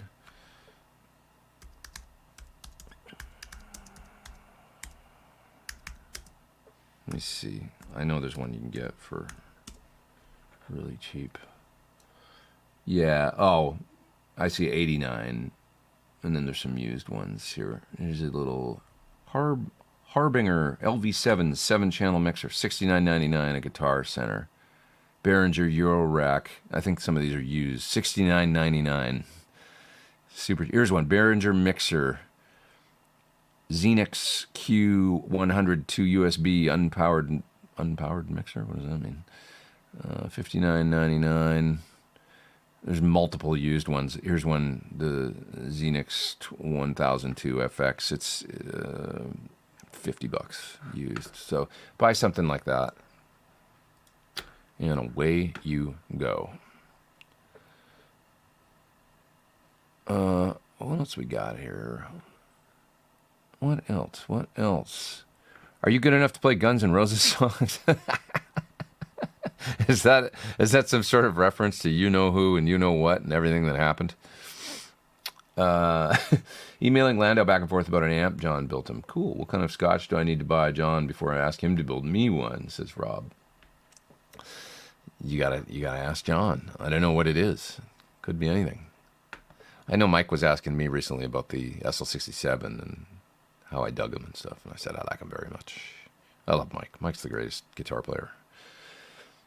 Got a chance to hear Made in Japan Warville by Gibson. Gibson got Goto to make the pickups. That's interesting. Cool. $52 for the pickup. Alico 2, 7.67K. Interesting. Probably cool. Okay. Yeah. I had a good Putin this morning. I'm pretty regular. Yeah, me too. Every morning I take a Putin, I wrap it in Charmin, and then I send it to El Segundo.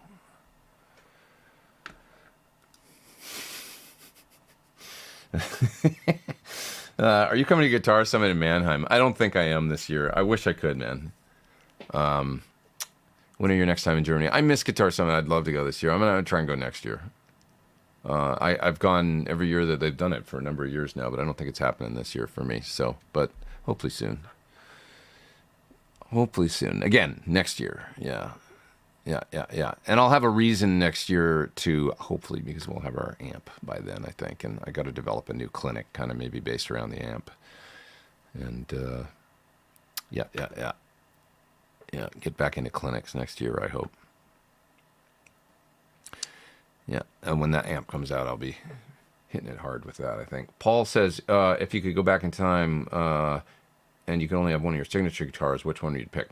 Probably the hum single, to be honest. I just love it right now. But I love the double hum one, too. You know, my red one here I particularly love. Yeah.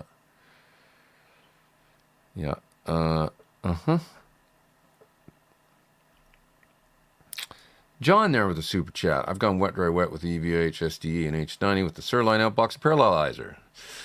Can't ever see going back. So good, full and versatile, even without the typical heavy wet tone. That's awesome. I can't wait to get mine going. You know, I'm not really going to do the wet, dry, wet thing, but I am going to do I'm going to do 2 amp stereo with it.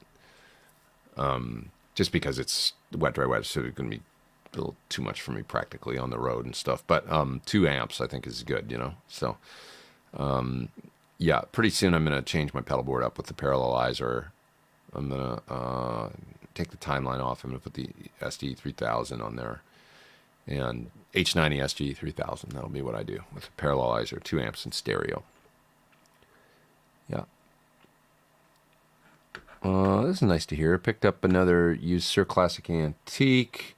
Had to call in for soft case and tremolo bar. Ricardo and customer relations at Sir was excellent to me. Top-notch company. That's awesome to hear. Good on you, Ricardo. Fantastic. Pretty basic question, but how much levels or dBs do you record your guitars in DI situations is different while recording guitars and amps through DI or reactive load box?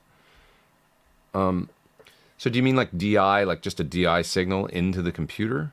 If that's the case, I try and just get the direct output out of the guitar without altering it all or boosting it in. If you're going to reamp it later out of the computer back into another amp, you know, I want to just print a DI track at the exact level that's coming out of my guitar. So that's probably going to be minus 15 or 12 or something, whatever's coming out of the guitar through a DI. But I can't tell you exactly like a level thing. I just never boost it or anything going into the computer, you know, to get a hotter DI signal. Now, if what you're talking about is DI coming out of like a reactive load or something like that, you know, you don't really need to print tracks like super duper hot into your DAW or anything like that. You can just, you know, go print things at like I said, like minus 12, you know, it's good enough. And, you know, individual tracks, you don't need to be bumping the levels up to get up to, you know, minus 3 or something when you're peaking. Then all your tracks are going to be so hot, you're going to end up pulling all the faders in your DAW way, way, way down in order to make it so you're not overloading the bus. So you don't need to come in that hot. You know, minus 15, minus 12 is hot enough for individual tracks. Peaking at 12, I would say, minus 12. Music Life with Arthur is talking about Carlos from Quiet Riot. I don't know. I mean, he's obviously clearly a good guitar player, and he played in rap for a while too. He replaced Robin. But I don't know that much about him. Or when I think of his like signature, he played like a lot of guys. It seemed like he was a good guitar player. You know, just a good solid guitar player. But yeah, I don't know. I mean, what is the intangible about why some guys sort of light the world on fire and other ones don't? You know, with you know, the difference between being a legendary player and somebody that's just like, yeah, that guy held it down, you know. I don't know, you know. Not saying that he didn't play anything great. I never really listened to the Quiet Riot, you know, like the Mental Health album or anything like that, or Metal Health, whatever it was called. Mental Health. I didn't really, because DeBro just kind of drove me crazy a little bit, you know. You know, I wasn't like a huge fan of him. I think the band it's interesting because he was obviously the front man, and he was part of the reason, if you were a fan, that people liked it, but he was also he was a real loudmouth and just kind of like talked a lot of smack about other people. And then when he sang, it was just kind of like, I don't know, you know, it wasn't, you guys know what I'm saying? Just kind of found it slightly off-putting or something back then even, so. JTM sounds killer, and so does the Soyuz, says Peter. Thanks, man. Talking about the Marshall video I did this week. Yeah.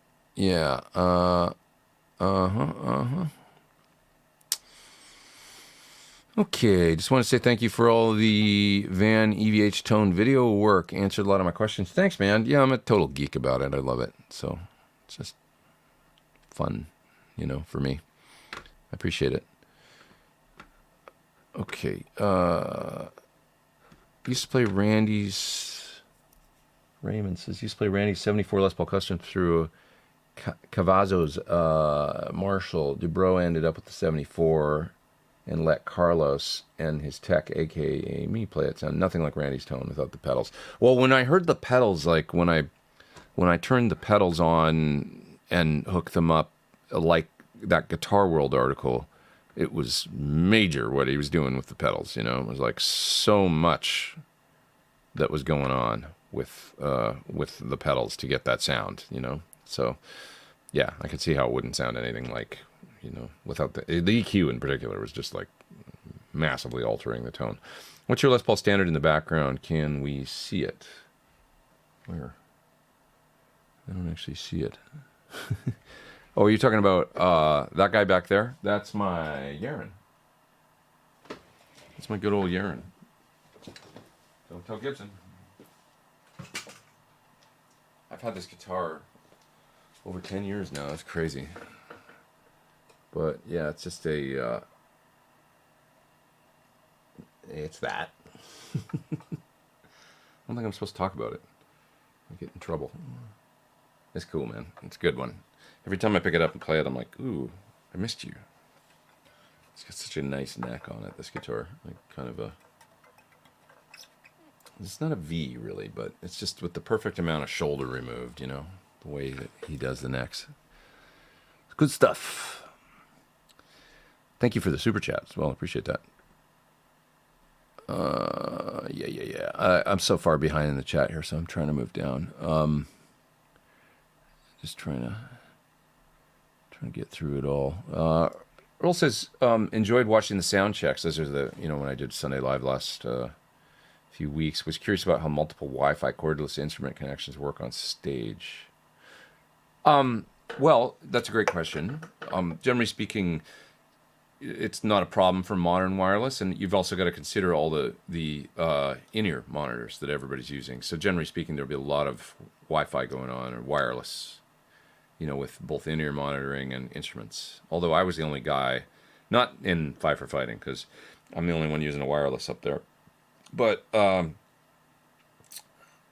you know, generally what happens is there's somebody on the tour, and this tour was no exception, where these days they scan for wireless frequencies. And in this case, it was the Bare Naked Ladies monitor engineer. It's often the monitor engineer.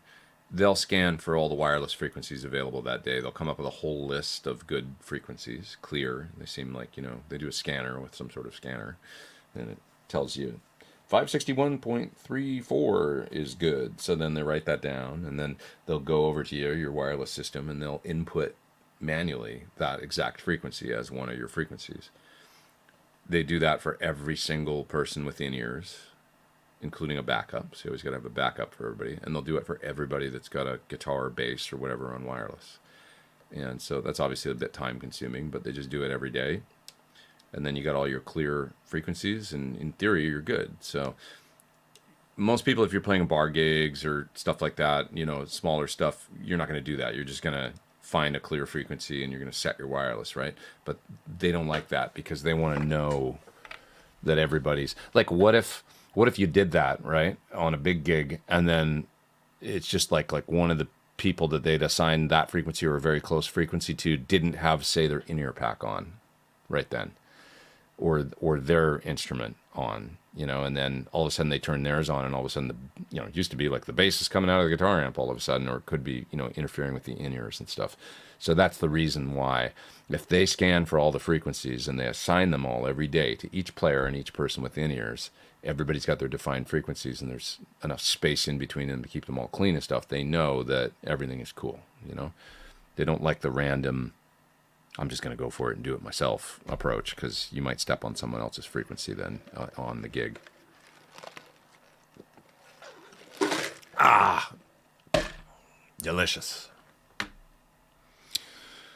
That's how that works. Now, most of the higher-end wireless units have frequency finders. That's true, and you can always find your own. But once again, they like to do it because they like to have a defined list. Here's like 20 frequencies that are clear today. Let's assign them all to each person, you know.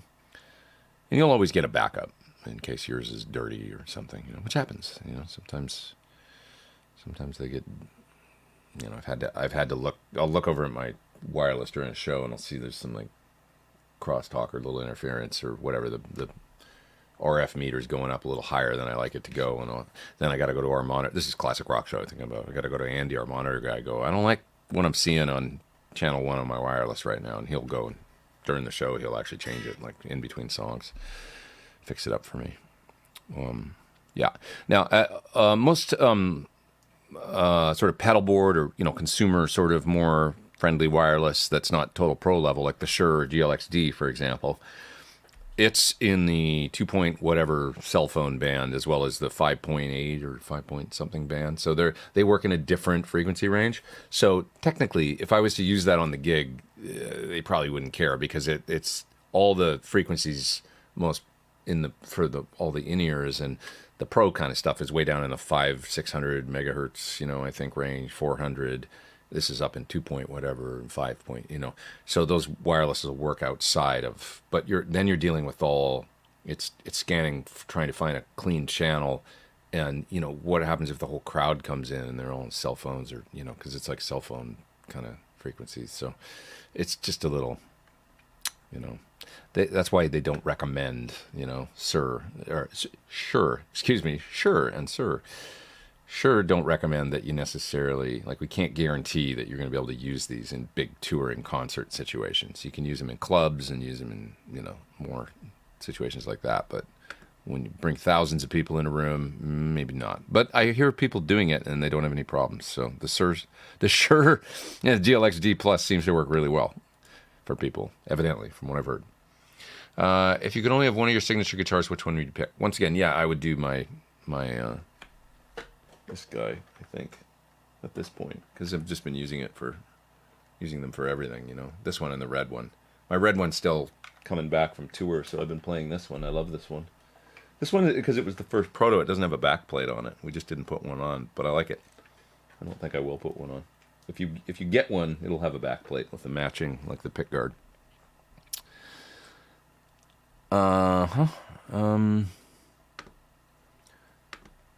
Ralph asked a question about something I don't know about. Delphony for parallel. I don't know what that is. Sorry, not sure.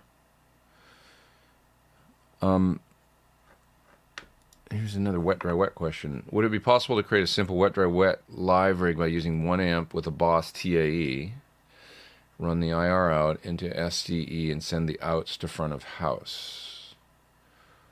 Okay, Boss TAE. Run the IR into SDE 3000, send the outs to front of house. Yeah, you could. Yeah, sure.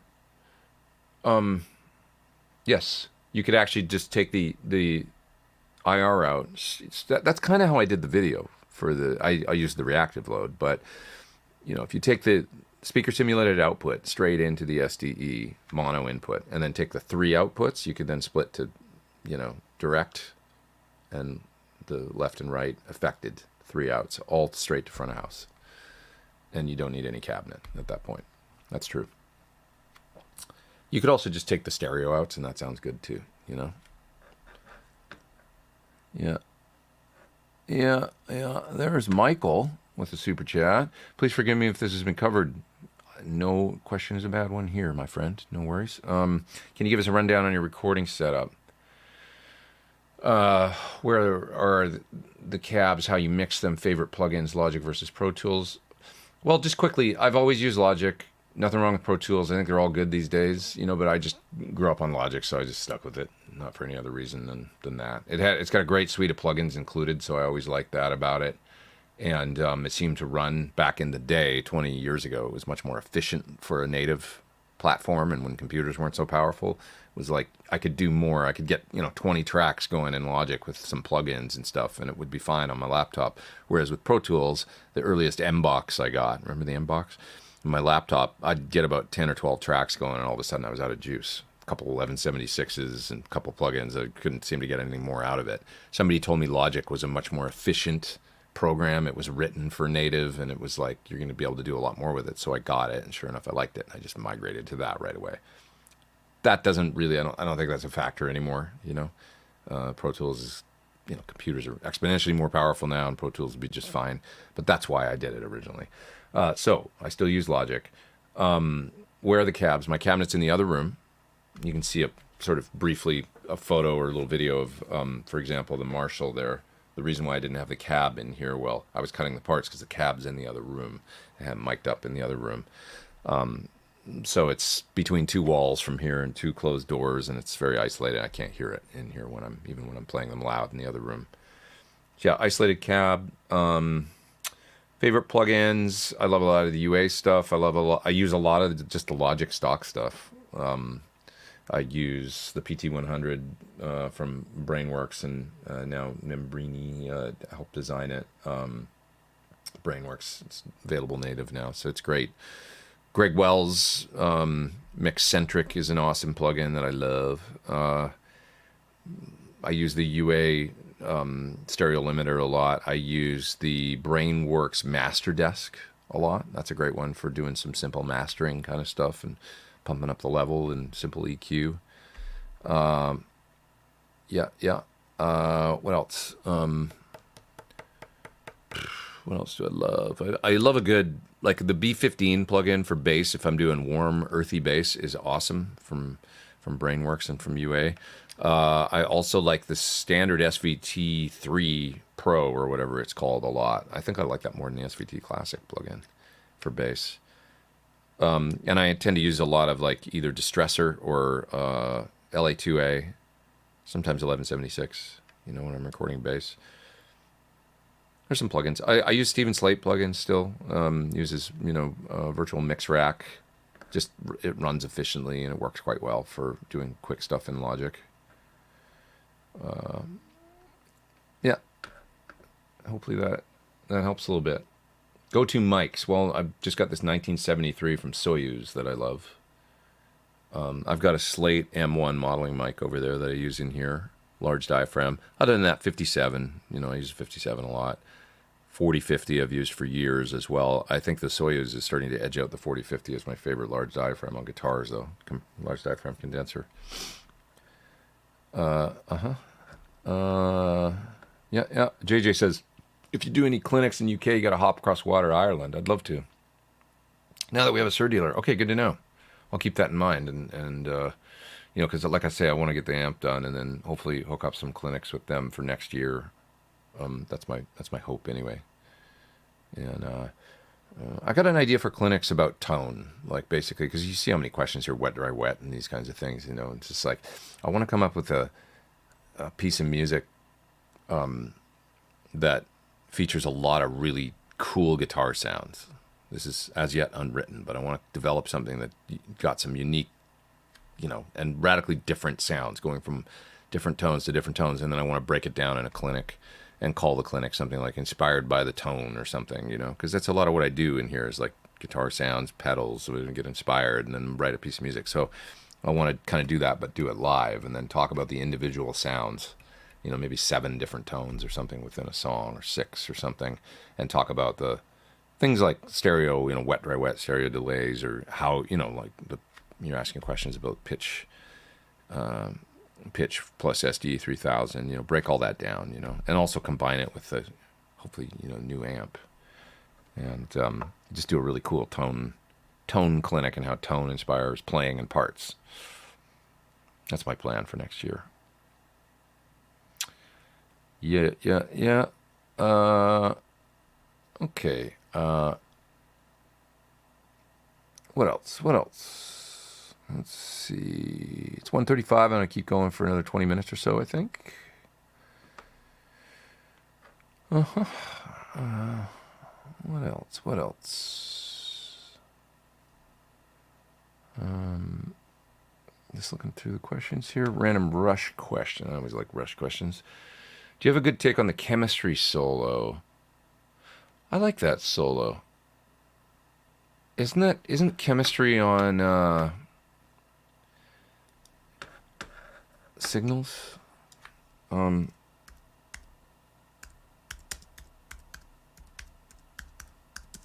trying to remember the solo right now. I seem to remember it's. Let's see. Rush chemistry. Oh yeah, signals transmitted, message received, reaction making impact. Yeah, it's on Signals. Yeah, I know that song. It's a great solo. I love that album. It's funny because it's, to me, I mean, I love Moving Pictures too. It's great. Maybe Moving Pictures is punchy and more classic Rush or something, but Signals is a little more. We're starting to get into the 80s. I mean, it's such a warm sounding record when you think about the sound of Subdivisions, and it's a little bit, it's a melancholy kind of sounding record and that solo in the song that you're talking about has that element, as does the Limelight solo. I loved the Chris Shiflett interview where he was talking to Alex about it's supposed to be fragile and kind of like when you're in the and almost breaking down. I loved that element. Did anybody watch that? Where he's teaching the Limelight solo to Chris, and then he's talking about the emotional aspect of it and how he uses the bar. Is really great. And you hear that in the chemistry solo, I think, as well. Big admirer of Alex and his musicality when it comes to those solos, and the way that, and I love that he said that it's supposed to be kind of, I don't know if he said fragile, but something that almost breaking down, kind of, he had this real emotional sound to the way that he did the vibrato with the bar, and I love it. Limelight solo is a great example. A lot of his solos, great examples. I love that album. That one of the most beautiful solos is not even by a member of Rush on that record, which is it's Ben Mink, right? The violin solo on "Losing It," which is, for Rush being such a technical band, that to me, like kind of and a little bit cerebral. That song is all heart. Losing It. It's about growing older and having a skill, and then you grow too old to, there's the one verse about a ballet dancer that can't do it anymore, and there's another verse about a writer that the words don't flow anymore. He doesn't seem to have the ability, and it's such a sad song, And then the solo is, Ben's violin solo is just beautiful, So give it a listen if you haven't for a while. Some of those deep cuts are some of my favorite Rush tracks. I really like Digital Man, and some of the. And I guess it's just that Signals came out at a time when I was really starting to listen to music too. So that was the Rush album that I probably first connected with, which is always, as a preteen or teenager, and that's always that powerful time where music starts blowing your mind. So. Anyways, I'm glad you brought up that song. How much does the urine weigh? It's 8 point something. It's light. It's African mahogany, it's not Honduras. And we talked about that when I had it built. He said, do you want it to sound like a rock guitar mid-range, or do you want it to have the airy thing a little more? And I said, I want the airy thing. I want what I think of when I think of Jimmy Page. And he said, okay, then we're going to do the African mahogany, which I guess technically is maybe Okume or something.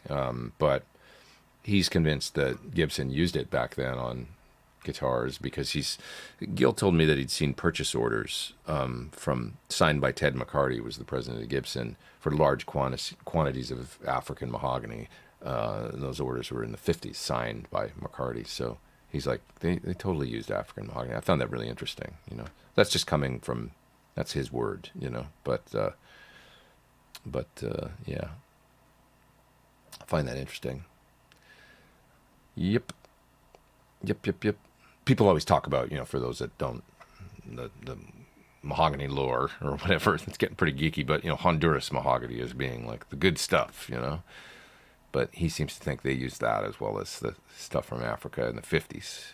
So maybe that contributes to different sounding guitars. And thank you guys for the super chats. I see them coming in up there. I'm going to go up there and grab those in just a sec here. Holly, hey now, welcome home. Hey, thanks. Thanks for being here. Appreciate it. It's good to be home. Feels good. Feels good. Feels good. Hit that like button, says View of the Askew. I like that. View of the Askew. Be a good name for a record. You guys talk about drugs in the chat. Cannabis, benzos, all kinds of stuff.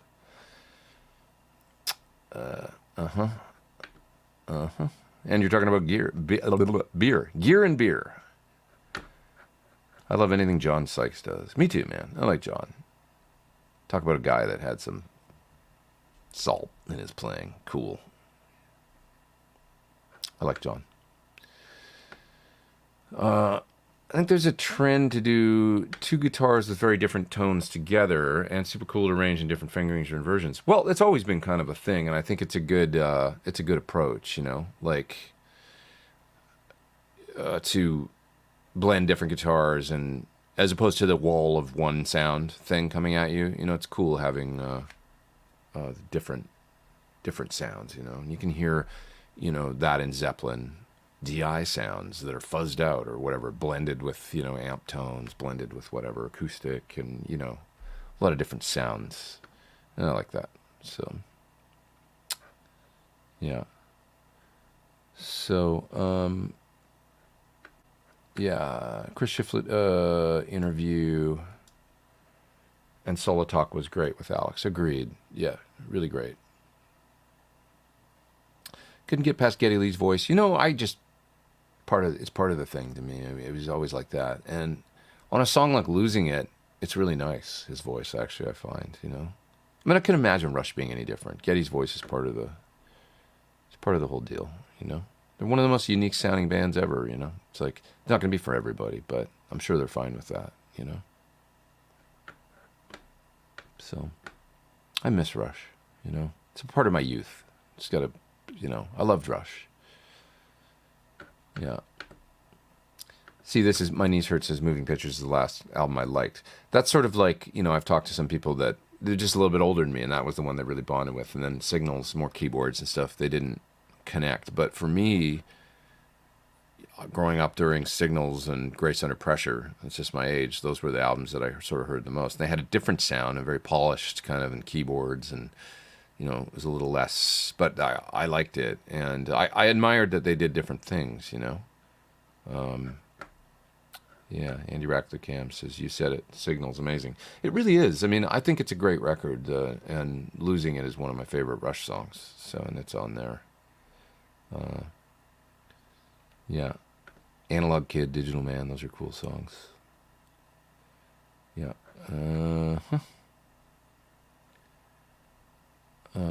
The writer portion of Losing It is apparently based on Hemingway. That's cool. You always count on Neil. Grace Under Pressure Tour was pretty badass. Agreed, that video, you can still watch it from, I think it's from Maple Leaf Gardens. It's easy to find on YouTube. It's a cool concert. They were all in their new wave clothes. Peter, what's up, man? Thanks for the super chat. Killer Sunday show. Have to ask. Videos this week. We will see. I've got a lot to do. There's a Driftwood amp up there that's very dark, so you can't see it, but it's in my amp rack right back there. Got to get to that. Mother Load, I think it's called, pedal from Crazy Tube. I got to do that. Some stuff I can't talk about because it's unreleased. Some amp stuff. Got to do a video for Dave's BE module for Synergy. BE Deluxe module. So that'll be coming. This AT mod pedal, I got to do that. I got a lot to do, video-wise. That's good. Not complaining. Thank you for the super chat there, Peter. Always good to see you. Thank you. Just a quick thank you for the hang. Thank you, man. I learned so much from your channel. Thank you. That makes me happy. Wondering how much fun an SD1 to a Marshall is. It's great. It's the original you know, budget amp mod. Yeah. Yeah, yeah. Yeah. Okay. What else? What else? What else? What else? What else? I look at Subdivision's video as a time capsule. Yeah, it really is. Really hits that period of early 80s on the head. Plus, I was that kid. I was a nerd kid that loved music and liked Rush. And so, like, I connected with that. Be cool or be cast out. It's a tough time, high school, junior high. Yeah. Thank you, Arthur.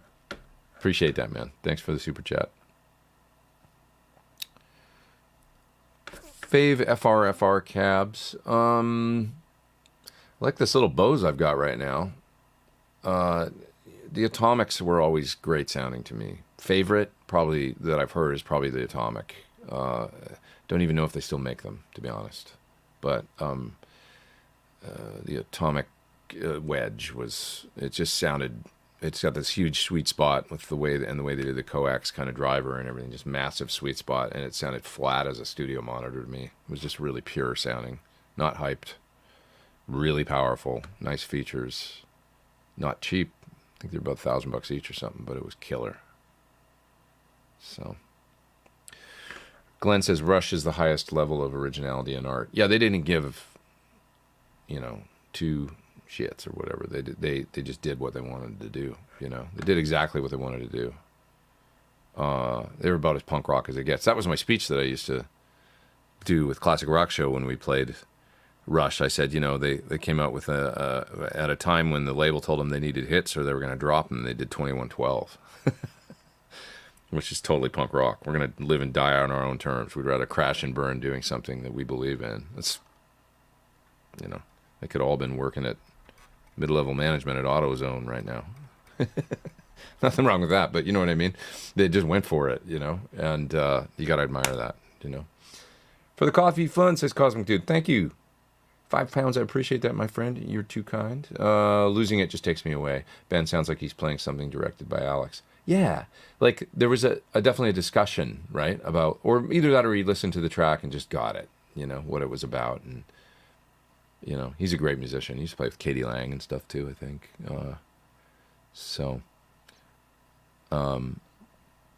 He's, you know, that's a very special song. Yeah. Counterparts album is sick. I agree. Counterparts was terrific.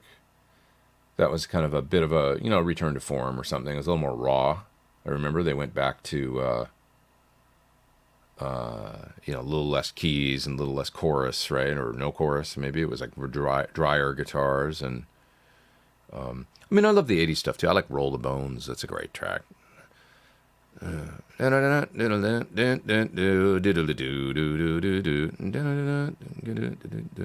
was a cool song. That was cool. But yeah, like production wise, I sort of wish they'd done another album. They never did another one with Terry Brown, did they? And there was something about, you know, Signals is such, like Sonics, the warmth of those early records is really special to me.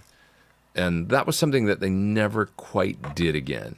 The sonic, you know, the way the drums sounded and the way everything was just so magic on those records to me. Moving Pictures and Signals were probably the permanent waves, you know, they were the sonically awesome sounding records. And a lot of the stuff coming out of Canada at that, I mean, Max Webster and Kim's records and stuff. Kim got in the 80s and then his records sounded a little more 80s too, but they're so good sounding to me. I mean, I love the Kimbo record, is so killer. It's so fantastic sounding to me. It's got a certain sonic stamp of that period though, that's veering into the 80s that I love. But Max, and, you know, when I think about the sound of like Paradise Skies, I'm talking about Max Webster now, this warmth, that same sound that I hear on Moving Pictures or something, the Rush, that, you know, recording reached such an awesome point in the mid to late 70s where the sonics were just so warm, but you could do 24 tracks and that was just enough to do, you know, slightly more sophisticated productions and stuff and get the punch out of the individual instruments. You could individually mic the drums and everything and, you know, layer a bit more, but it wasn't too much, you know. And just the engineering and everything, and the gear and everything had got to a point that sounded so good by the late 70s. Everything was just Neve and API and high quality, just awesome sounding rooms, and they'd really figured it out. And so that's why there's so much good stuff that came out then, so great. Rover says, flashing the new bling. Oh yeah, I got a new ring. Well, that came for my birthday. I still got that one. Yeah. The good folks at Clocks and Colors. Gotta give them props.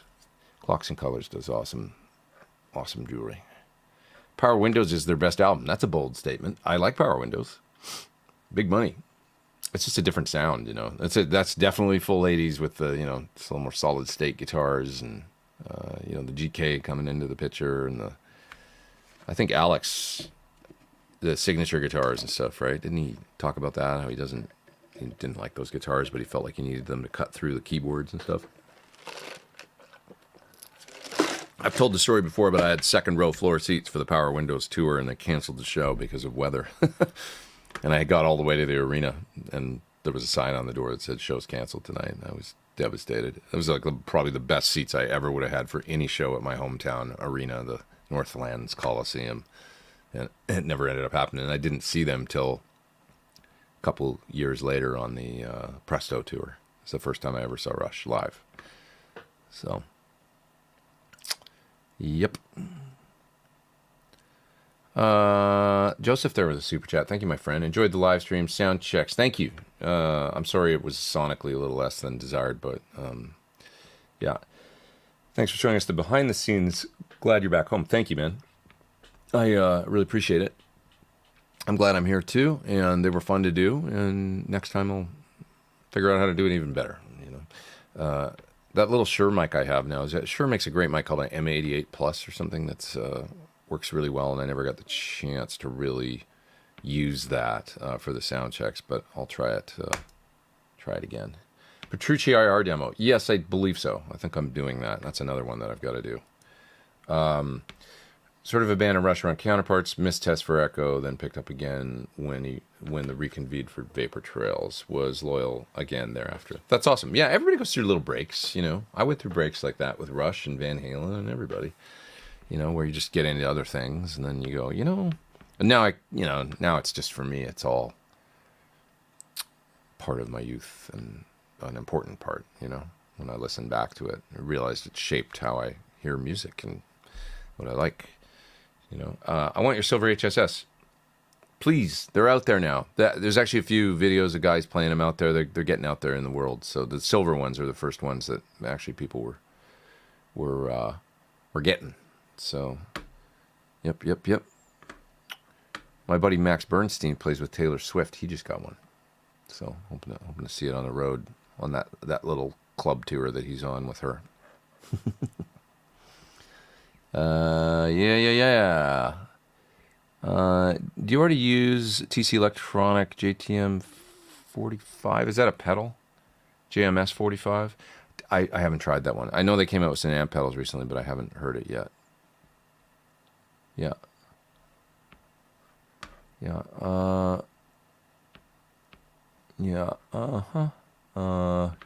Conform or be cast out. That's right. I do actually like that song. Is that Off Signals? It is. That's that's Subdivisions. It's the lead track, right? That's the first song. Name one guitar and amp that you never wish you sold. My 54 Les Paul Gold Top. Wish I'd never sold it. Amp?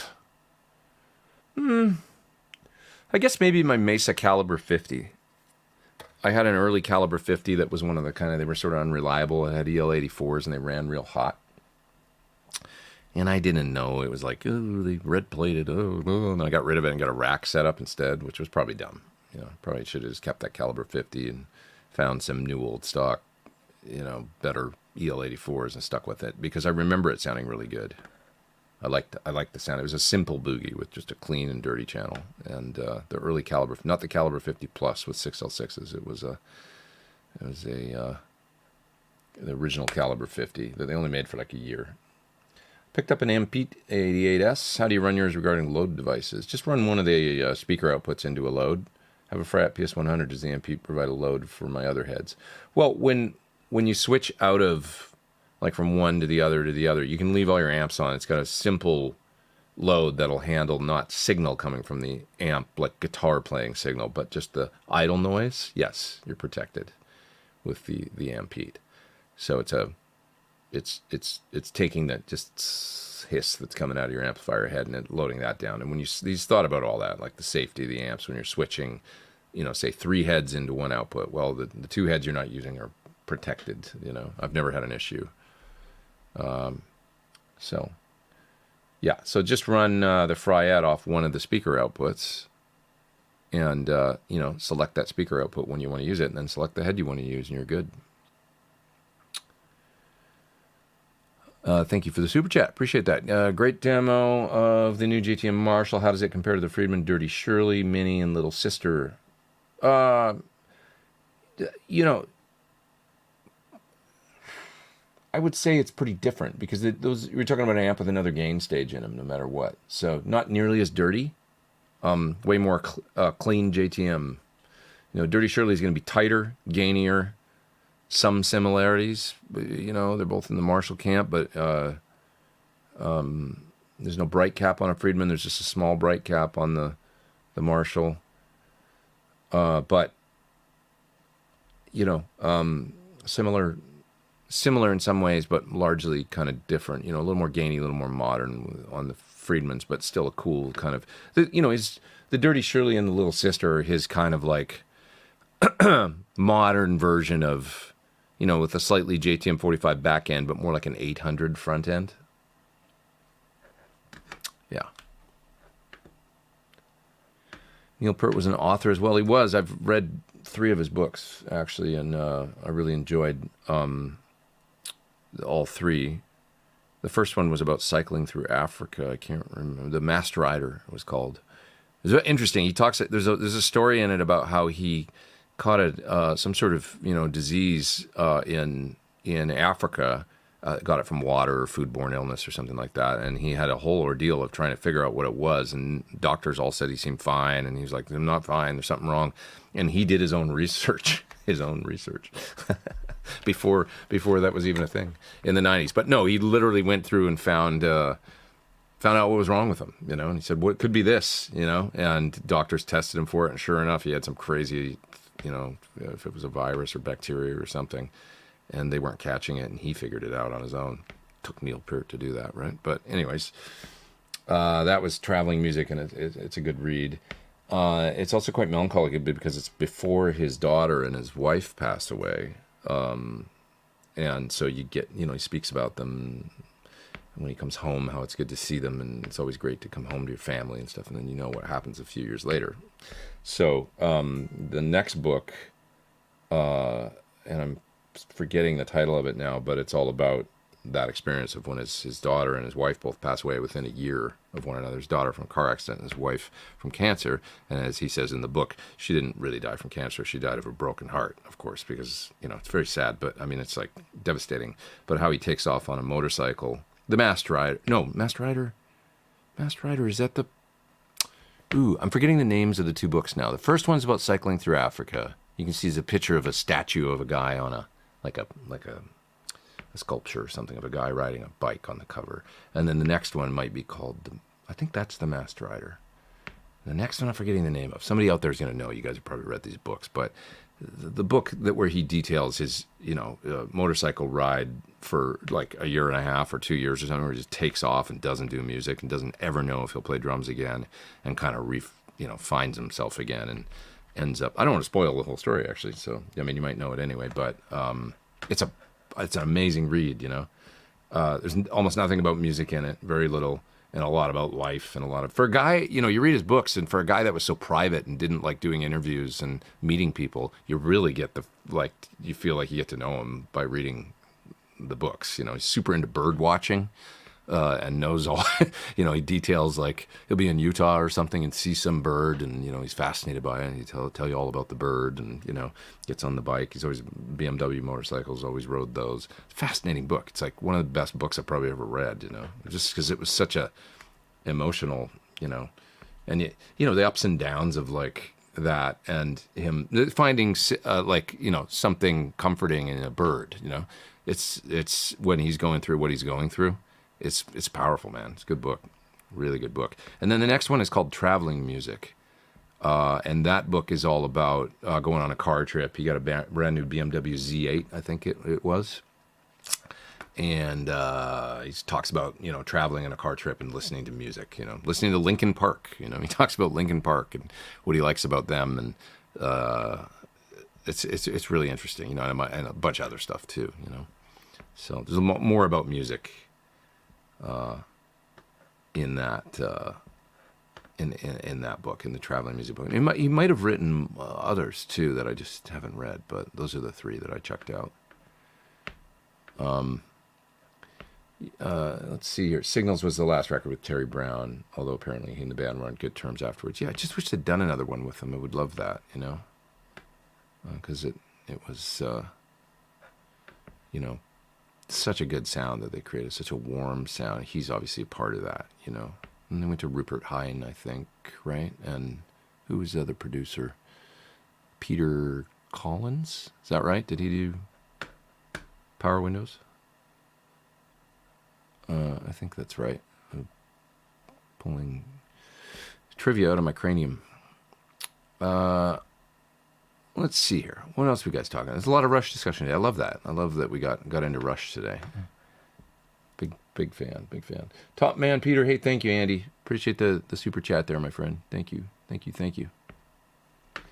Ben Tom says he wished he never sold a 6800 watt super lead. See, I never had one of those, and if I had one and sold it, I would probably feel the same way. Yeah. I believe Lyson used a PV5150 for a lot of the guitars and counterparts. I think that might be right. I think you're right about that. That's my memory. I can't wait to hear this new Soundgarden record. What do you think? Yeah, I can't wait to hear it too. Have you heard anything else recently? Because I haven't. I need to search news and stuff and see if they've got to work or anything like that. But yeah, man. I'm a fan, and I want them to do a record and finish it, for sure, 100%. You know it. Ghost Rider, right. That's the name of the book that I was looking for. Masked Rider is Africa, and Ghost Rider is after the deaths of his wife and daughter. That's why I couldn't remember, because they're similar. That's right. Masked Rider, Africa, Ghost Rider. I've lent my copy of Ghost Rider to somebody, and I never got it back, so I should try and get it again. Yeah, buy another one. Great book if you haven't read it. It's a heavy read, but it's a terrific read. Happy I got to participate since I'm on vacation. Thanks, Cole. What do you think of Heritage H150s? I mean, I think Heritage seems to make really nice guitars, and I love that they do it in that old factory. And I haven't played one in years. I've played them back 20, 30 years ago, but they soldier on. I think it's cool. I just don't have an opinion really about the latest ones because I haven't played them. They sure look nice from what I see. How about a Sir white with white tailpiece, graphite carbon truss rod, neck through, dark brush nickel hardware, ebony fretboard. That's a lot of stuff. That white with white tailpiece, graphite carbon. I don't know that they would do that. I think John's pretty sold on this truss rod. He uses a vintage style rod that he loves. He doesn't do double expanding truss rods because he thinks they actually suck tone. Neck through. They don't really do neck throughs. So, but interesting nonetheless. Yeah. Well, I guess it's just about time to go, but I'll just craft a couple more here because I'm having fun. Stoked about the new Mammoth album. Yeah, really looking forward to hearing the whole thing as well. I really like the solo on Take a Bow, which is, of course, the old Marshall and the Frankenstein that Wolf incorporated for that. And it has that sound. It's just got the sound of that guitar and that amp. It's cool. Everyone actually pronounces Aerosmith wrong. And the band's name makes more sense if you pronounce it correctly. Did I pronounce it wrong? I thought it's Aerosmith, like an aero bar. Have you ever visited Ed Roman's shop in Vegas? No, I have not. I have not. What's it like? It's easy to overstate such things, but Rush was instrumental in me surviving middle school and high school. That's cool. Yeah, I think they were that for a lot of young dudes, you know? Great to have a community where, you know, I mean, we were nerds, you know, I was a nerd, and it's like, you go to a Rush show and it's just, you know, 15,000 nerds. It's awesome. My people, right? That's it. At the end of that one, the Rush documentary, I think it was All the World's a Stage or something, but the end of the documentary where they get in the car and they're driving away from the show, and the guy interviewing the filmmaker says to Alex, what keeps you going? Like, what do you still do it for? And he's like, the chicks.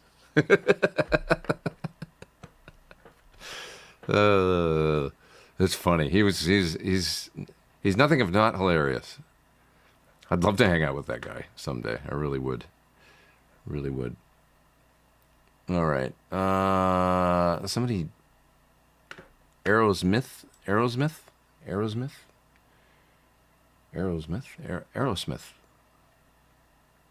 don't know. I think I've got it, don't I? Maybe I've got it wrong.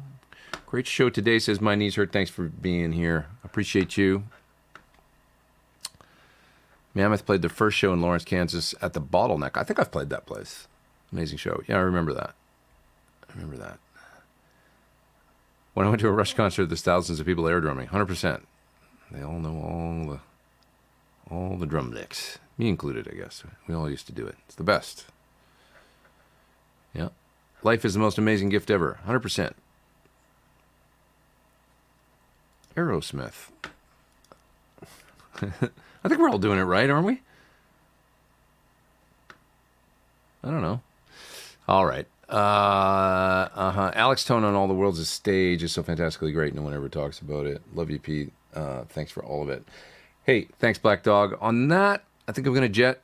I don't really want to. I'm having fun with you guys, but it's probably time to go. We've been going 2 hours and 15 minutes. And hey, thanks for all your super chats. And I'll see you next Sunday for another one of these. And let me do a little promo just for, in case you're, you know, in the remote area of Newfoundland, Canada, or anywhere close to St. John's. I'm doing a clinic, my recording and production for the Modern Guitarist Clinic at Trinity Hall in Newfoundland, Canada, coming up last week of August.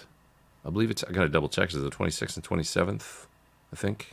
27th, 28th? I got to double check the dates. But anyway, if you look at the Trinity Hall website or, you know, their Instagram, look for Trinity Hall on, you know, IG. You will find out about it.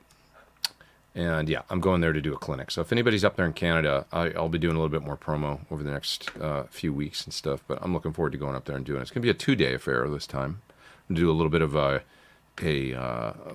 songwriting critique and a little bit kind of hands-on with students. It's going to kind of be a bit of an open forum, I think, or people that'll come in. I say students, but, you know, clinic attendees, where maybe we can listen to some music and you know, we can do a little bit of where I can, you know, one-on-one, be it guitar tones or suggestions about songwriting or melodies or any of that kind of stuff, production, you know. So that'll be the second day. The first day will be the clinic.